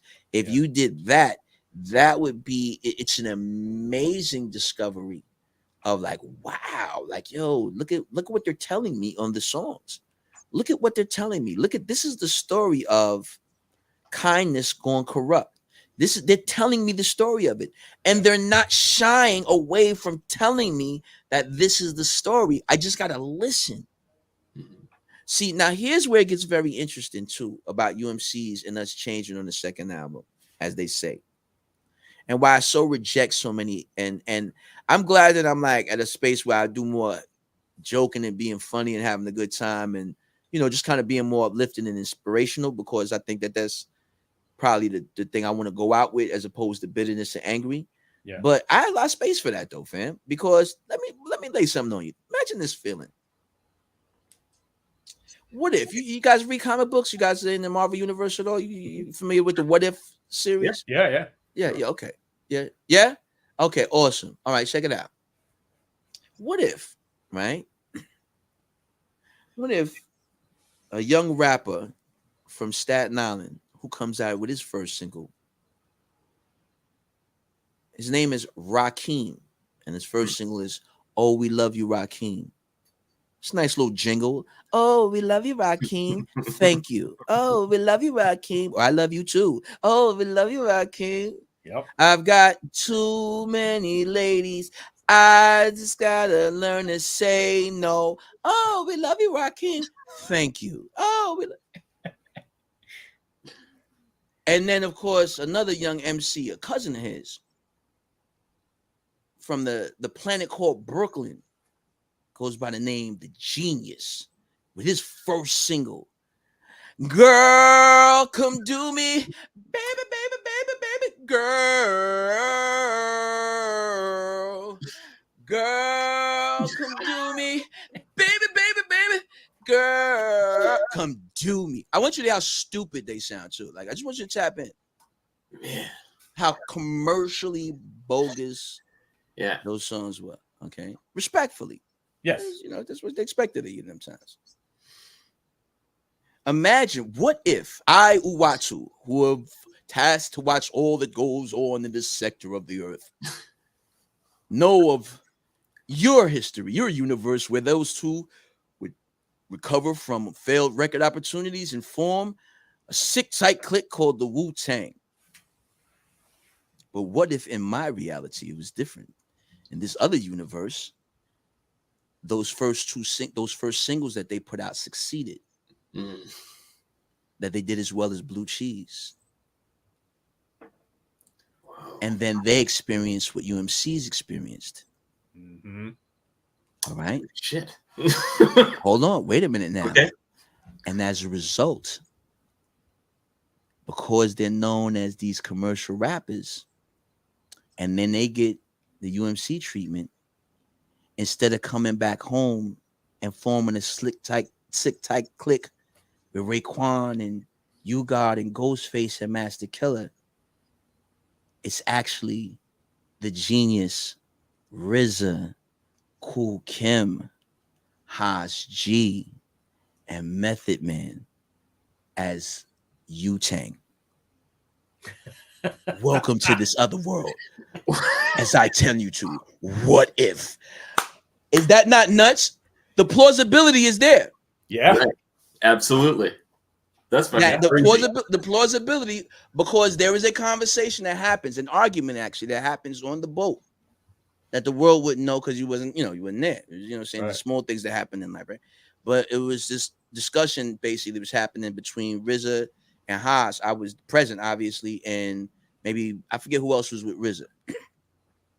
But RZA was he was like trying to be like, mob boss in it. Yeah, so what y'all should do, y'all put these ones on y'all joint, and then and it's like, nah, son. That's not what's gonna happen. We're not doing that. That's not happening. You know what I'm saying? Like, we want to work together. Because we was, these was peoples. Like, these are, Right. we grew up with cats. Right. So if you listen to the first UMC album, there are like 3 mentions of Wu-Tang. The first time you ever hear the word Wu-Tang in the hip hop context, you're hearing it on the Fruits of Nature album. You understand what I'm saying?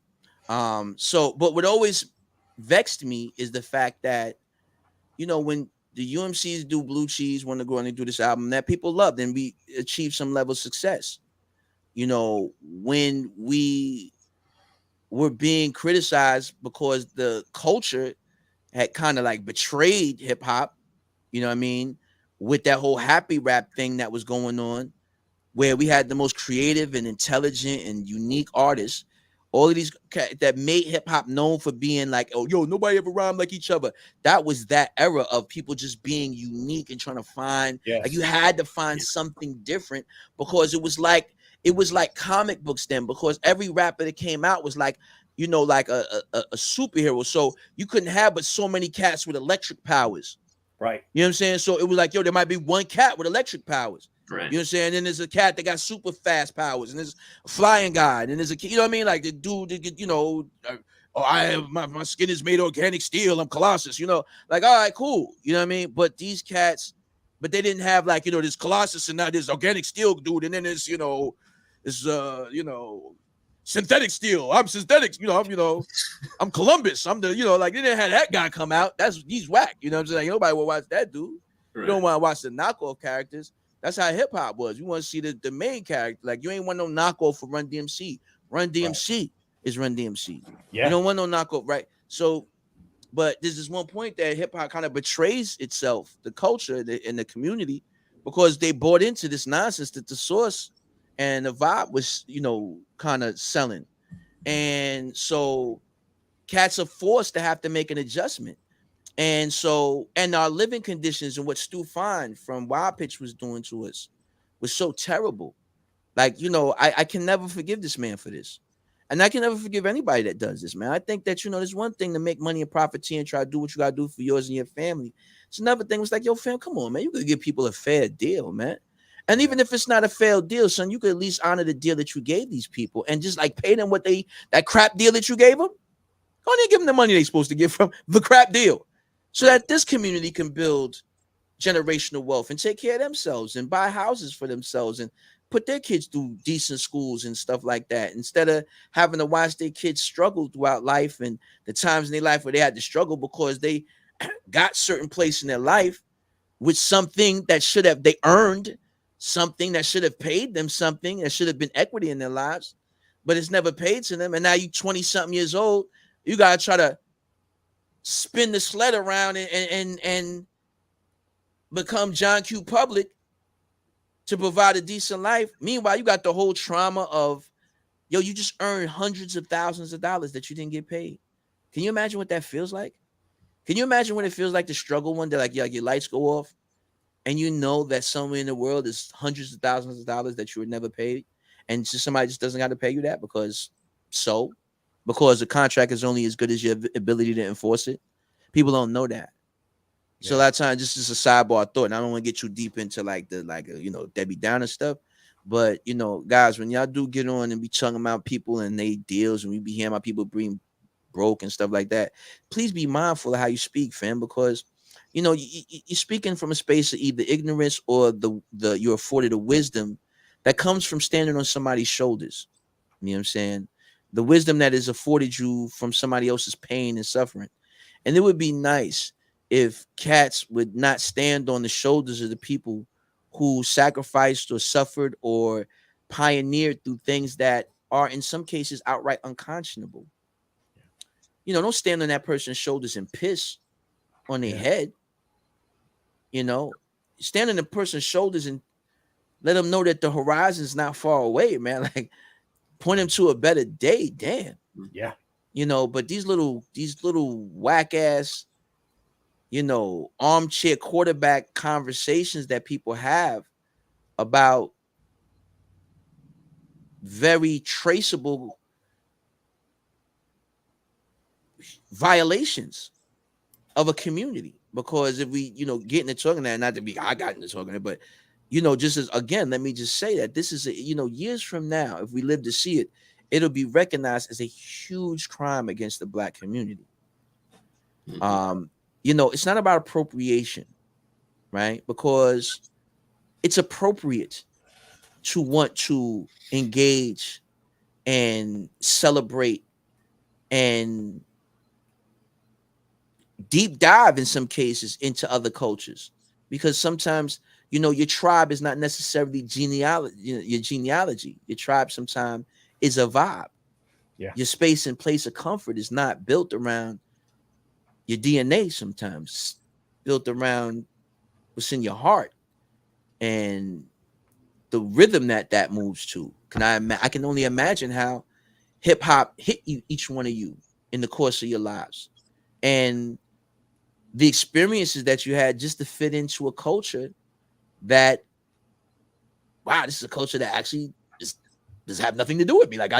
I'm not naturally welcome here. Like, I'm not naturally meant to be the leader here or meant to be the person that knows it all or the authority here. I'm none of these things. I'm just kind of being allowed to participate and trying to engage it in a way that feels safe and doesn't make me ostracized from this thing that I've fallen in love with. That what is this same magic that I discovered when I opened up Rapper's Delight? That paper is the same magic that you guys discovered in some form or fashion when this thing smooth took over your life. Yeah. And how could we have a thing like that where you have artists that not just make the soundtrack to your life, but I can't tell you the amount of people in my life that were willing to be vulnerable enough with me to share that tearfully. And I've seen men, adult men cry and talk about that Fruits of Nature album. and say like, yo, son, you know, I was going through a hard time. That shit got me through it. And, you know, this and that was going on. And you say, wow, son, like you was going through all that when you was, you know, and that music, yo, son, that yo, man, that the style and the way y'all used to come out, man. Me and my boys, we used to, yo, we was just on some other stuff, man. Everybody in town used to know, man. We used to come through. Now you got this whole story that's built around somebody just like you from somewhere else that showed you the magnitude of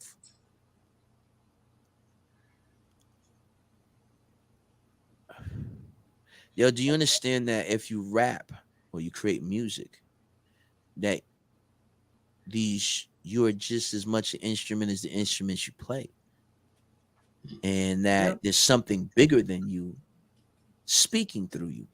Yeah. Now I can, right behind me, you see those books and stuff right there. Amongst those books is that red book there is Y'all Should All Get Lynched is in there, and Blue Cheese and Wonder Growing is in little composition books that are in between some of the, like, everything is there. And there are times when I could literally go over there, pull out a book randomly and sort through a page randomly and find some just scribbledy do that I was working on. You know, some thoughts, ideas, you know, just I could look at certain songs that maybe never became songs, but they're just stuff that I wrote. And sometimes I could make a horror movie about it if I wanted to, about the story of how you opened up a book of your own rhymes 20 years later and you didn't recognize anything that was being said and you realized somebody else was saying it. Yeah, wow. And you're like, wow, I'm never going to tell this story to people because that sounds crazy. But I know I wrote it. It's obviously in my handwriting. I know I said it. It's obviously in my syntax. But I'm 19 years old. And I said to you, Jennifer, Flatline, and C, I said, grow on this to make your life feel great. Grow on this and take control of your fate. Grow on this until you finally understand. Grew and grew, and now the boy is a you man. Don't sit beside the shorelines thinking about your woes. Read the rips and waves, identify your foes. Then realize in this instance of existence, there's great resistance to the minds that mix this. Yes, I've made things known, but then again, I'm on the down low. But it's obvious because my method shows that I rule on 3 planes of reality, universally, mystically, conceptually. Then in due time, you may find that I'm living in the world of my design and I've given you one to grow on. I'm talking quantum physics. Yeah. I'm not, and it's not an exaggeration because Right. I'm talking about causality. I'm talking about and I was speaking things in existence that wasn't even fully existent, and I was talking about things concepts that people hadn't even fully grasped. Where the fuck? Where's a 19-year-old getting this from? I watch cartoons and read comic books. Right. Yeah. You understand? Where does this come from? If not from somewhere. Like, you know, you gotta be, there's a special kind of hubris to really think that you just randomly are doing syllabic math. Mathematics built around syllables and beats of 4 or beats of 3. To think that you're just doing that. Like, you know, like, have you ever thought about trying to deconstruct what it takes to catch a ball? Well, you got to think about, you know,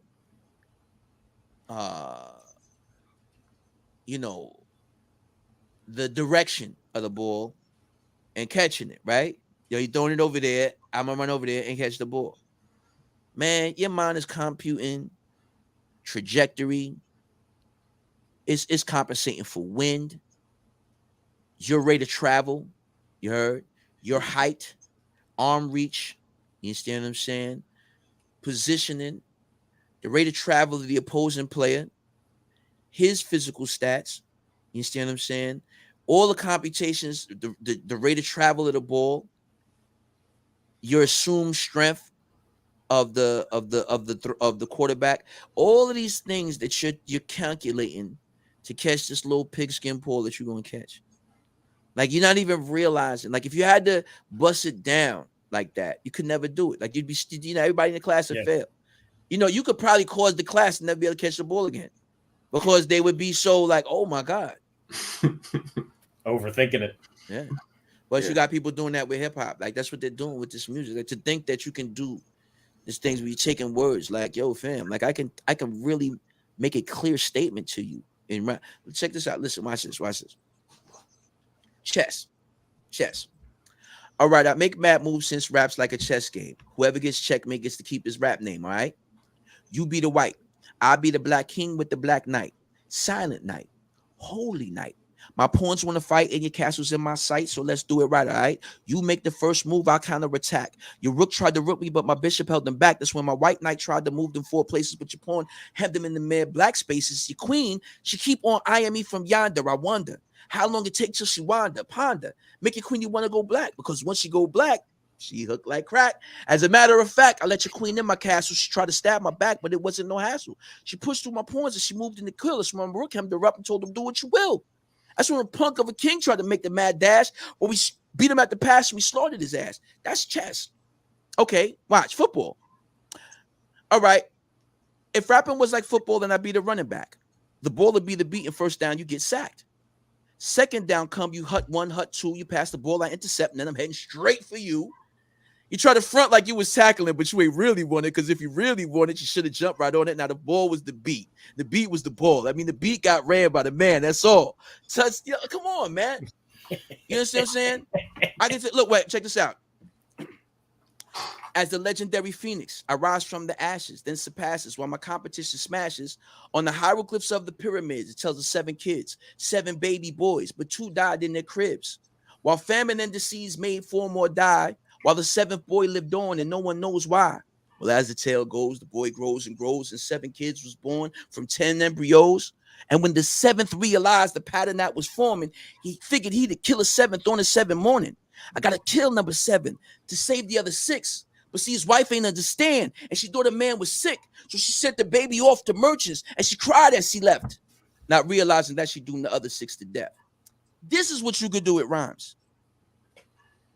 Man. This is what you could do with rhymes. Yeah. My wisdom born from the knowledge I've acquired through my teachings, presidents and poets. Successfully, I'm preaching orations to the masses. My seat upon the altar, like a Spanish Inquisition, they awaited me to falter. A reproachment to the ranking of the residential status, emitting great volume to make you feel erratic and elaborate, an invention that's rendering you inert, a correlation at the matrix of the energy inert, to the edifice immensely breaching barriers and told, breaching pains out of limits to the gates are strung with gold. Ascending towards a castle, iridescent with power, immersed upon the guards, pushing 95 an hour, breaching all portals, destroying their able, haunted by a hand at the head of a table, dispersed by the atoms, to split at the seams, destruction of your form with an echoing scream. That's my second rhyme. That's the second rhyme I ever wrote in my life. Wow. This is the shit that you could do with this thing. Like, we're not even... A's for your assholes and B for your bitch, and C for your corny motherfuckers getting rich, and D for that dick that think he's so slick. E for everybody trying to sleep on my clique. FGH for the groupie hoe, like your girl who be on at the show. IJK, I just killed the man who just can't understand who the hell I am. LMNOP, let me now open please the gateway to hell, the home of UMCs. QRS for them running. T for the tap on the jaw that they get. UVW, understand very well. I'm going to take your ass on a journey through hell. X in this set play the unknown factor. Why? Well, that's you, because you don't know what I'm after. Z, well, that don't mean shit, because I couldn't think of a word that could fit, but it still hit. Come on, fam. Look at what we could do with rhymes. It's and beautiful. I'm not even saying these things to beats. I'm saying them. I'm reciting. Yep. I could, like, yo. All right, you want to hear a very interesting tidbit? Modern spoken word. I am one of the people at the center of modern spoken word. That I am going to the store to buy some bread because you know how everyone loves mama because mama cooked chicken and collard greens. And I love chicken and collard greens because I'm a strong and all that you always hear to say. Yeah.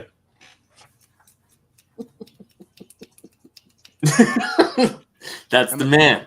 I'm gonna tell you. Google it. Yeah. This is one for Ultra. I could have called Ultra with this question right here because he never got it. But Ultra like a hip hop guru. Yes, you know, genius. Ridiculous, yo.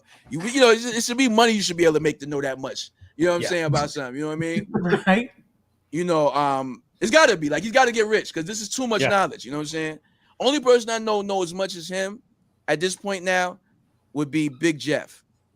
You know, Big Jeff, we wear glasses, light skinned dude, tall, big giant guy. He knows everything. You have no secrets.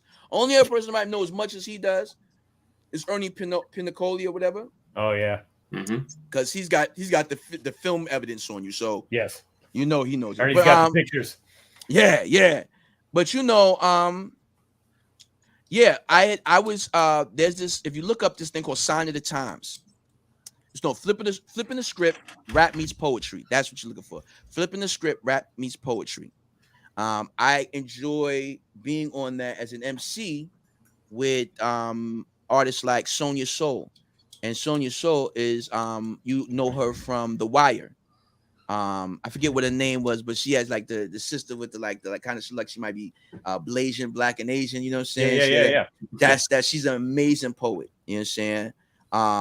We all went on tour along the Eastern Seaboard, and we were doing the spoken word. This before anybody had ever heard any of this. Wow. You know what I'm saying? So this is like the only person that was really known is Saul Williams, and he had the movie Slam that he had out, and Sonia was in that movie too. She played his love interest in that movie. You understand what I'm saying? God bless her, man. I hope that she's doing all right. I know she was going through some difficult times, I heard, through the grapevine or whatever, but I pray that her life is good. Because she's an awesome artist, you know what I'm saying? Beautiful woman. And yeah, man. So that was, you know, and and my thing was, I was like, I was such a big proponent of the supremacy of MCing, right? And I still am.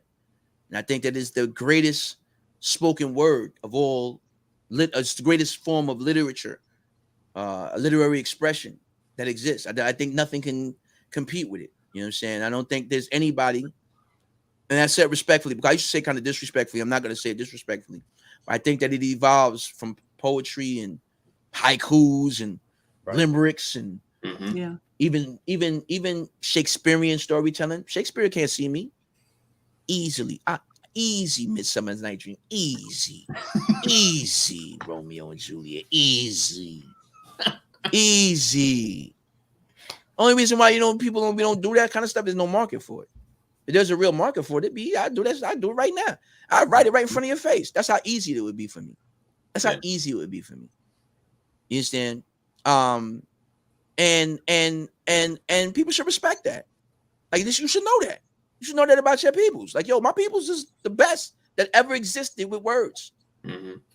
That's who we are. Like, that's wow. You understand? So I would go there and I would do rhymes, but I would do them as poems.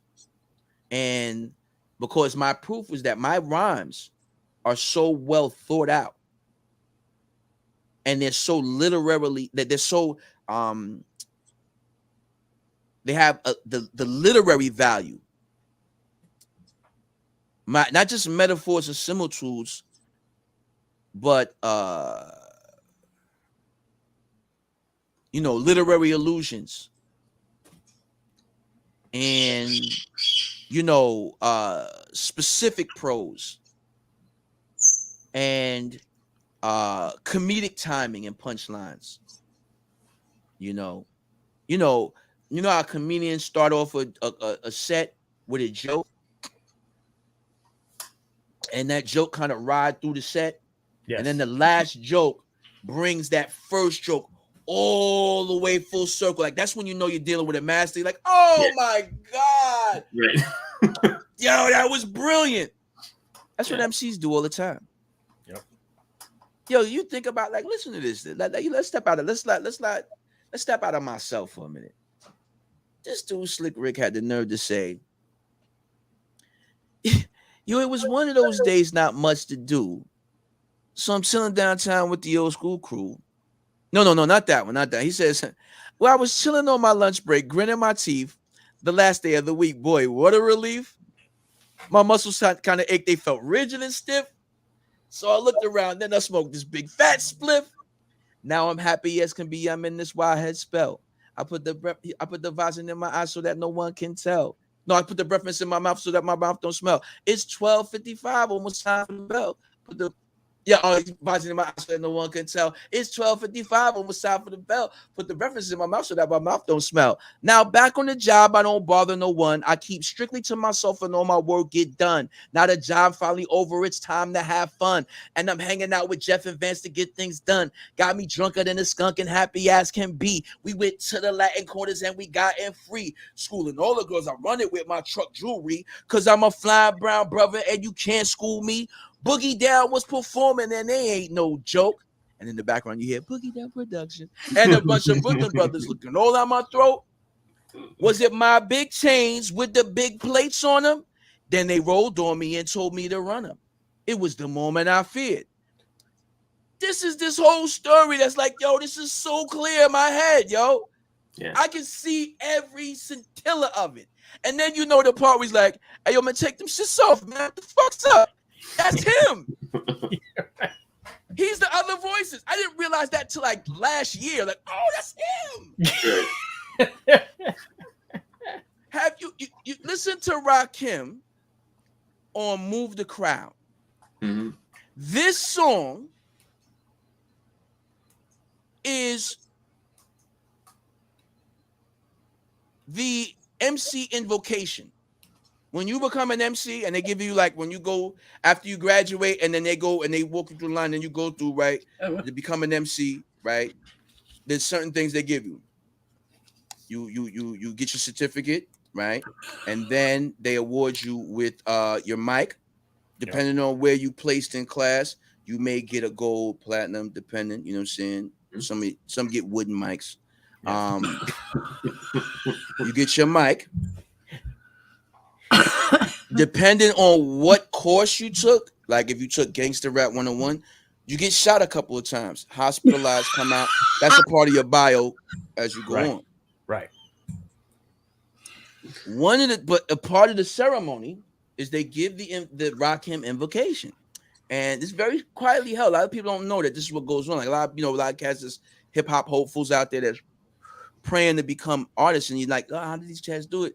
Is that you haven't been invited to the school, and that's why. So this is what happens. This is how all of us became MCs. It was not by happenstance. We basically were isekai to this world to learn how to do this and that. So one of the things that you get at the invocation is they give you the Move the Crowd speech, which goes, standing by the speaker, suddenly I had this. Fever wasn't neither summer madness. Now I just can't stand around. So the closer I get, the better it sounds. My mind starts to activate, dream and imaginate. And when I heard this beat, I just had to make something from the top of my head, right? So I did what? I fell into the groove of the wax, and I said, how can I move the crowd? Look, light turned off for dramatic effect. First of all, ain't no mistakes allowed. Oh, what? Here's the instructions. Put it together. It's simple, ain't it? But quite clever. Some of you been trying to write rhymes for years with weak ideas to irritate my ears. Is this the best that you can make? Because if not, if you got more, I'll wait. But don't make me wait too long because I'm going to move on the dance floor when they put something smooth on. So turn up the bass. It's better when it's loud. Because I like to move the crowd. Every MC knows what that feeling like. Every MC has had that feeling when the beat is cranking and you right by the speaker. You're not worried about shorty in there. You're not. All you're doing is rhyming over this beat that you never heard before. That's banging out this new speaker right now, and you just wishing, yo, one day please let me be the one. One day it's gonna be me. I want to move the crowd like that. Y'all see that guy up on there doing this thing? I could do that too. I think I could do it better than him, in fact, because I would do it like this. That's what this is, man. And this is what rhymes are, man. This is this thing that we all into. This is La Costa Nostra, this thing of ours.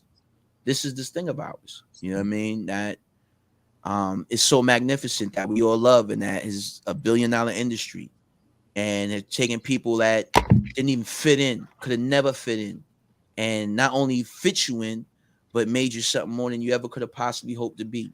Yeah. This is this thing. And so we thank hip hop and all of the people and practitioners of this culture.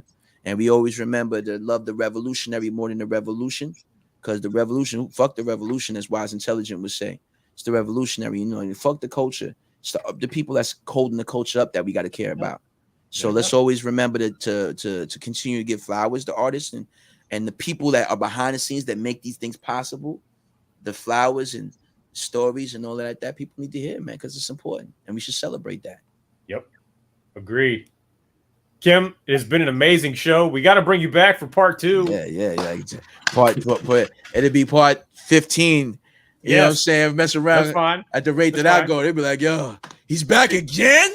Because he still got more stories? Because I think I got like 2 questions in, so I got a whole more list. You know? Oh, you did great, bro. You actually a whole 2. What? Yeah, I got like 2 or 3. I was trying to stop you at 1. I was like, yo, I'm just gonna go the whole 1. I'm gonna intro myself. I'm gonna ask myself all the questions. I'm gonna outro myself. Yeah, I'm gonna email a show to myself afterwards, and I'm gonna promote it. Yeah. I'm going for mine, shit. Yo. Wait, here, I almost forgot. Where is it? Man. So, see, somebody sent me a text and messed it all up. Here we go. All right. Oh, come on. There we go. Yep, there you go. Yeah, There it is. If you're not following Kool Kim, would you please go do so? Yes. Kool Kim Holy cow. NYOIL on Instagram. You know, I'm having a lot of fun, just real fast. Working on new singles, new UMC. Oh, I said I would play that for you. Yeah, you did. This is the demo version of it. It doesn't even have a chorus. Oh. Okay. Ooh. This is how early on y'all hearing it. But I'm gonna play it for y'all because I think y'all are deserving and worthy, and that you have allowed me to ramble as long as I like. So I think that it would only be right if I shared a little music for you. But let me just make sure that it play right. Okay, so let's just make sure that we got that together. Let's just come out of full screen with that. Everybody bear witness. I mean, what do you call it? Bear with me because I'm just trying to do something amazing for you. I'm about to change the whole way the game is played, but I just gotta do the work right now. Let me just get in here and make sure my audio hardware is set up correct. And I'm using the DAW. I'm using Adobe Audition. I just want to make sure that the sound coming through the right place. It's gonna come through my Rodecaster Pro. I don't know if anybody used any of these pieces like a Rodecaster Pro, but that was a waste of money. Let's see if you guys hear this.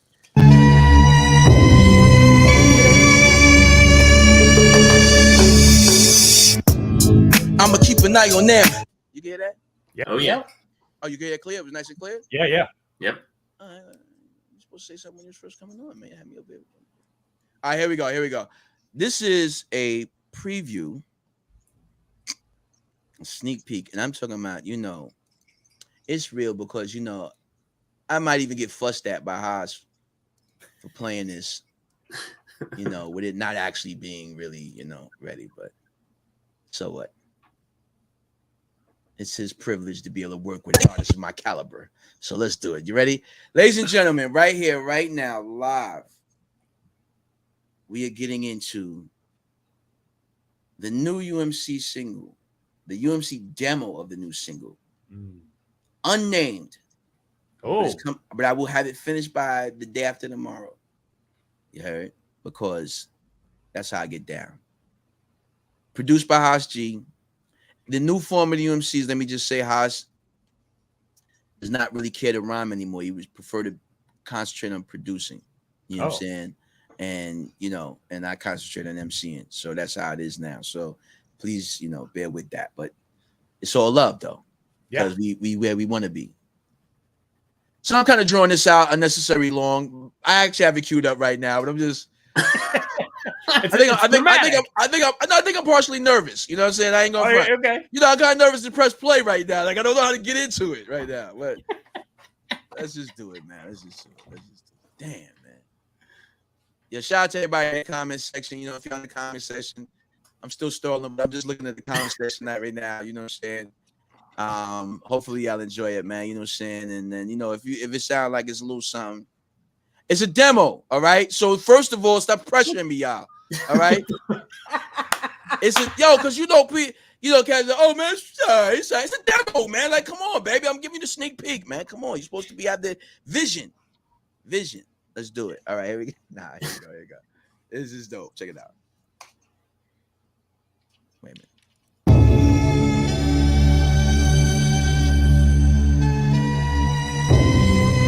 Y'all hear that clear? I'ma keep an eye on them. Said the lion who speaks iron, and I am him. See, I ain't just like them liars that lie to win. In fact, you liars, I'm a sire, got fire within, yeah. I just keep inspiring. I raise the levels higher and higher, I'm flying in. The great deniers ain't got the fire like him and Kim, or Haas and him, or Kim and Haas. They box me in, I'm boxing them. Lead line, no oxygen. I'm tired with an axe and the oxen, lots of sin. I'm defiant, I can't be stopped, there been lots of them. See, y'all don't get it, I ain't with it, I'll not be them. For real, hey, I could be an island then. Though no man is an island, this man was, they tried to silence him. When he heard me speak words in these verbs, through reverb, he was like I'm denying him. Man, I can see the lies of them. So despite the persistence and great persistence, I'm still denying them. Yeah, and I can realign again and reimagine that all that happened, though trend will surely end. Cause he is I and I am him. The dark and the light, the dawn and the night, where the end can begin. Somewhere we sit between Satan and sin. Boy, that's Satan, that sinner. Winning every place we've been. A world of wonder, I wonder when all gets torn asunder. The basic blunder, hence why I've come from with thunder. To speak thunder, lightning strike. Yeah. Cursed with the hunger we feed in the night, I swear. Upended but unbroken and unbended. New way of being, manifested and transcended. What you ain't seeing, won't admit it, just can't accept it. UMC it, don't forget it, it's resurrected. Yeah. Yeah, man, huh? Woo! Huh? Is that something, right? It's something. See, we not look and look at we ain't even missing a step, yo. Wow. You're not missing a step, cat. You know what That's I'm saying? beautiful. That's beautiful. Yeah, so that's the new joint working on it. So Yep. you know, Absolutely. thank you. That mean that y'all could count on hearing, a new UMC song in the next couple of weeks. You know what I'm saying? Easy. Fantastic. You know what I mean? And I'm gonna count on everybody's support because that's pretty much what I can do, to be honest with you. But of course, also there's my current new single as well. You know what I'm saying? And so I really love everybody's support on that. And that joint is called The Uprise. Again, produced by my brother Ja Eyewitness. And it's out now on all streaming platforms. May I give y'all a little taste of that? Just just so I can hear it? Yeah. You don't mind? Please. All right, Calvin Klein, let's do it. Hold on a second.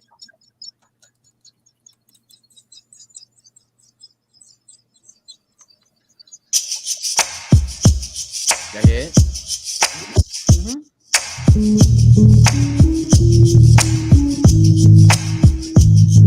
Yeah, it's just a simple pleasure. It's just a matter of course. I'm lost in this endeavor. It's more than being a boss. It's beyond clever. It's just a man's pursuit to live forever and ever and ever. Skylight rhythms, skyline vision. From my perspective, my position determined by my disposition. I determined I was on a mission. I'm determined to make the world listen and speak it like religion. Minus the deep division, minus the great inquisition. It's just a deep incision. It cut deep and I promise it ain't everyday living. You sleep though you find yourself trapped in the prism. Your lights reflected, split in the various colors. You've been impacted. These are the truths we discovered that been redacted. The facts is these faceless facets is keeping us distracted. Sheep to slaughter is automatic and true. Find the vote for me, that ain't happening. What you do? Ask my mother, she said I had to win. What's the has been to I never was, never did, just because I'm coming back again. Yeah, yeah, we going up right here. Yeah, we gonna uprise. Yeah, we going up right here. Yeah, yo, we gonna uprise.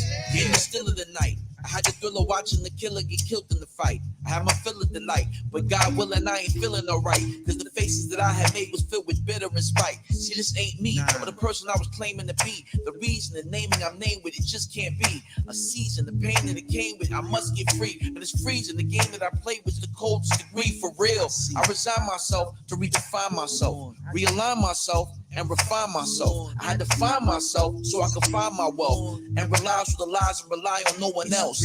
No surprise, these hateful lies. We're a masking guys, a mere disguise, a childish compromise. Cause Maya told me still I'll rise. The cage bird sings until he dies, then he finally flies. Yeah, I thought I told y'all, huh? We're coming up, right? Yeah, right? Yeah, there's gonna be an uprising. Yeah, yeah. Come on now, we're coming up, right? Yeah, is that a dope? Right here.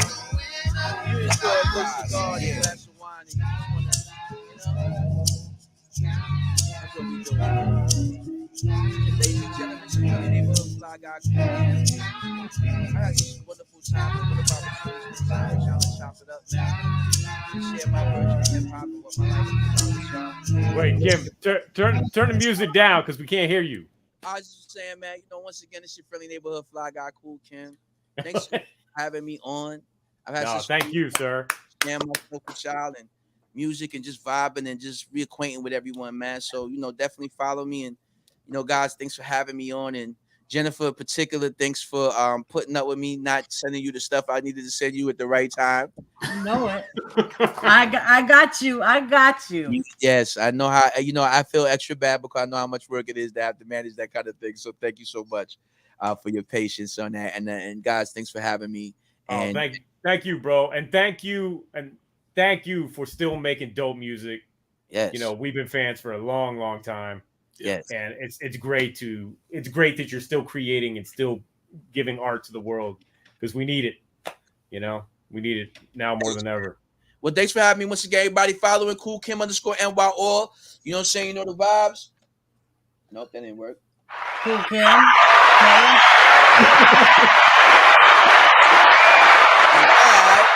And peace, y'all. Peace, bro. There we go. Wow. Didn't realize it was going to be an epic show, did we? Huh? And before he got off too quick, if you don't follow him, go follow him and check him out. He has his own podcast called Kindred Spirits. Mm-hmm. Dope. Yeah. Go check him out. Yep. Kool Kim, Please. UMCs. Yeah. NYOIL. Yeah, man. I revisited the Unleashed album today because I hadn't heard it in a long time. And I was kind of like bugging out. I'm like, how did this record get slept on so bad? Right. Yeah. But how many times have we heard that story? Yeah, seriously. Yep. Seriously. So, man, that was fantastic. That was fantastic. He's all right. Yeah. Thanks, Jen. That was a great interview. You know what? Thanks to Ultramag 7. Oh, thank you, Ultramag, who will be on next week. Who will be on next week. We will thank you. Yes. We will thank you again. So, yeah. Fantastic stuff. Mm-hmm. So, yeah. So we have what? We got 2 more shows this year before the year is out. Yep. Right? Yep. Yeah.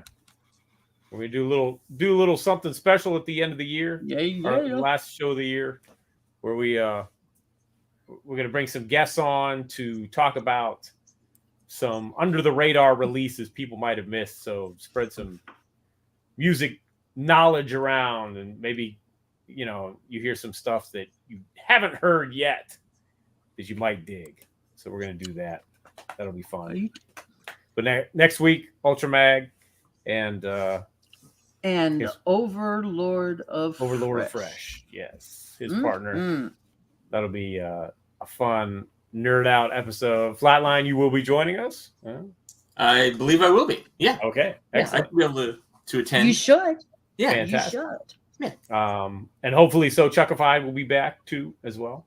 I know he's busy with work, so shout out to So Chuckified. But yeah. Oh, and real quick before we go out, before we end the show, I wanted to play a song. I'm gonna take us out with the first Black Medine song that I ever produced, and it features Granddaddy IU. Yeah, and it's called "Out of Place." From I'm not even prepared. I don't know, when did we do this song? It's been a while. It's been a minute, but it was from an EP that they did, and they'll give me hell for not remembering. Was it the Teaching On EP? Was it the what? Which one? Teaching On. It's the one with. No. It's the one. It was before Split. It was before Spit Slam. Oh, pre-Spit Slam. Oh, yeah. I think I might have remixed it for the Teaching On EP. Right, that's what you did. That's what I was going to do. Okay. But the original was it was the first time I did a production for them. They reached out to me and said, "Hey, you have any beats or whatever?" And they said, "Yeah, we're gonna put Granddaddy IU on this." I was like, "Wow, dope. Okay, yeah, really exciting stuff." And then it's I'm still very proud of it. So, in honor of the Granddaddy, rest in peace, rest in beats. We'll play this on the way out. So, everybody, thanks for tuning in. It's C-Doc again. I forgot, if you like the show, please like and subscribe. And Channel Zero, because it's not just this show. We've got music videos and the home of Public Enemy and all this other fun stuff. So, and follow us on social media. Check out Flatline, Hip Hop Gods Radio, and You Don't Stop on Fridays. We have a new episode this week, right? Yep. In fact, it just hit me earlier. Sorry, I know that you're trying to close off the show. No, that's fine. Go ahead. I played Granddaddy IU, a track off of Lead Pipe, on the mix that I did for last week's show. Wow, no way. So, yeah, crazy. Yeah. Rest in peace, Granddaddy IU. Yeah. Yep. Indeed. All right. So, till next week, we will see everybody. Take care. And here's Black Medine with Out of Place. Yeah. Through God's optics, we just fools and babies, basically getting played like a ukulele. Natural black gold, no jewels to drape me. Aligned with divine, you just fuel for Hades, a hellfire. Drink the grill of the Messiah's holy water to cleanse me. War with the enemy, not physically, though mentally. I transcend time and centuries. Essentially, it's an honor when they mention me. Heaven sent with benevolence. Go hard to the point of solar. Reach your eminence from penmanship. Home is the place of Malcolm Little. Bars like Folsom to imprison you. The outcome is critical. I don't rhyme for the sake of riddling. No playing kidding when they got a kiss taking riddling. Controversy keeps Moody in the middle, and here stops the buck like Chris Middleton. Time to stand up right about face. Every man arm in and about race. Only stars we know are out of space. Change the school's curriculum is out of date. Loved by many, yet a few got a sour taste. In this rightful hour, we out of place. Loved by many, yet a few got a sour taste. In this rightful hour, we out of place. On a long, hard journey through the rough terrain, suffering pain, hustling cane to maintain. I seen a lot of things that was just insane. Been handcuffed and chained, still my trust remains in the all I seeing supreme being. Now I ain't gotta kick in doors and stick the key in, and I ain't worried about the sentence you get for being illegitimate, cause I legit make hits. For sure the industry's wicked and full of temptation, and it ain't just my imagination. But I ain't going out like David Ruffin. Get rich, die broke, and ain't save nothing. Living life like nothing even matters. That's why I don't follow these rappers. They're getting paid just to lead you straight. The only stars in the sky, they out of place anyway. Time to stand up right about face. Every man arm in and about race. Only stars we know are out of space. Change the school's curriculum is out of date. Loved by many, yet a few got a sour taste. And this rightful hour, we out of place. Loved by many, yet a few got a sour taste. And this rightful hour, we out of place. About Mordecai, dope on down to another man who's born to die. They're looking mortified when you stand against oppression. You say in Rajazi, no need for any questions. We build with legends, we deepen in pop. I seen the seers go from streets to the dealing. Stay proud, we staying on top. Go to war for the faith. Beast to Helltown, the Mill City, wards of the state. Bad dudes in Massachusetts, a blast in the shooting. For cash they pursue in the past and the future. But I think it's time to break the cycle. In the belly of the beast, they feasting east just like you. Politicians, they don't wanna sit and listen. Only Dean L. High can stop recidivism. Spitting wisdom inside the prison system like Yusuf in Egypt, interpreting the king's vision. Time to stand up right about face. Every man arm in and about race. Only stars we know are out of space. Chasing school's curriculum is out of date. Loved by many, yet a few got a sour taste. And this rightful hour, we out of place. Loved by many, yet a few got a sour taste. And this rightful hour, we out of place. And the truth is what I represent. What I represent. And the truth is what I represent. Represent. And the truth is what I represent. What I represent. And the truth is what I represent. Represent. And the truth is what I represent. What I represent. And the truth is what I represent. What I represent. And the truth is what I represent. Represent. And the truth is what I represent. What I represent. And the truth is what I represent. And the truth is what I represent. What I represent.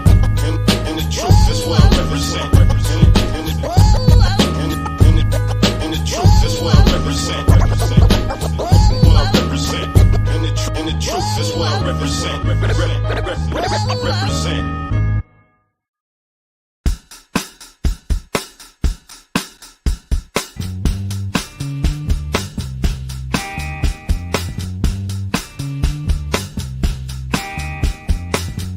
It's C-Doc.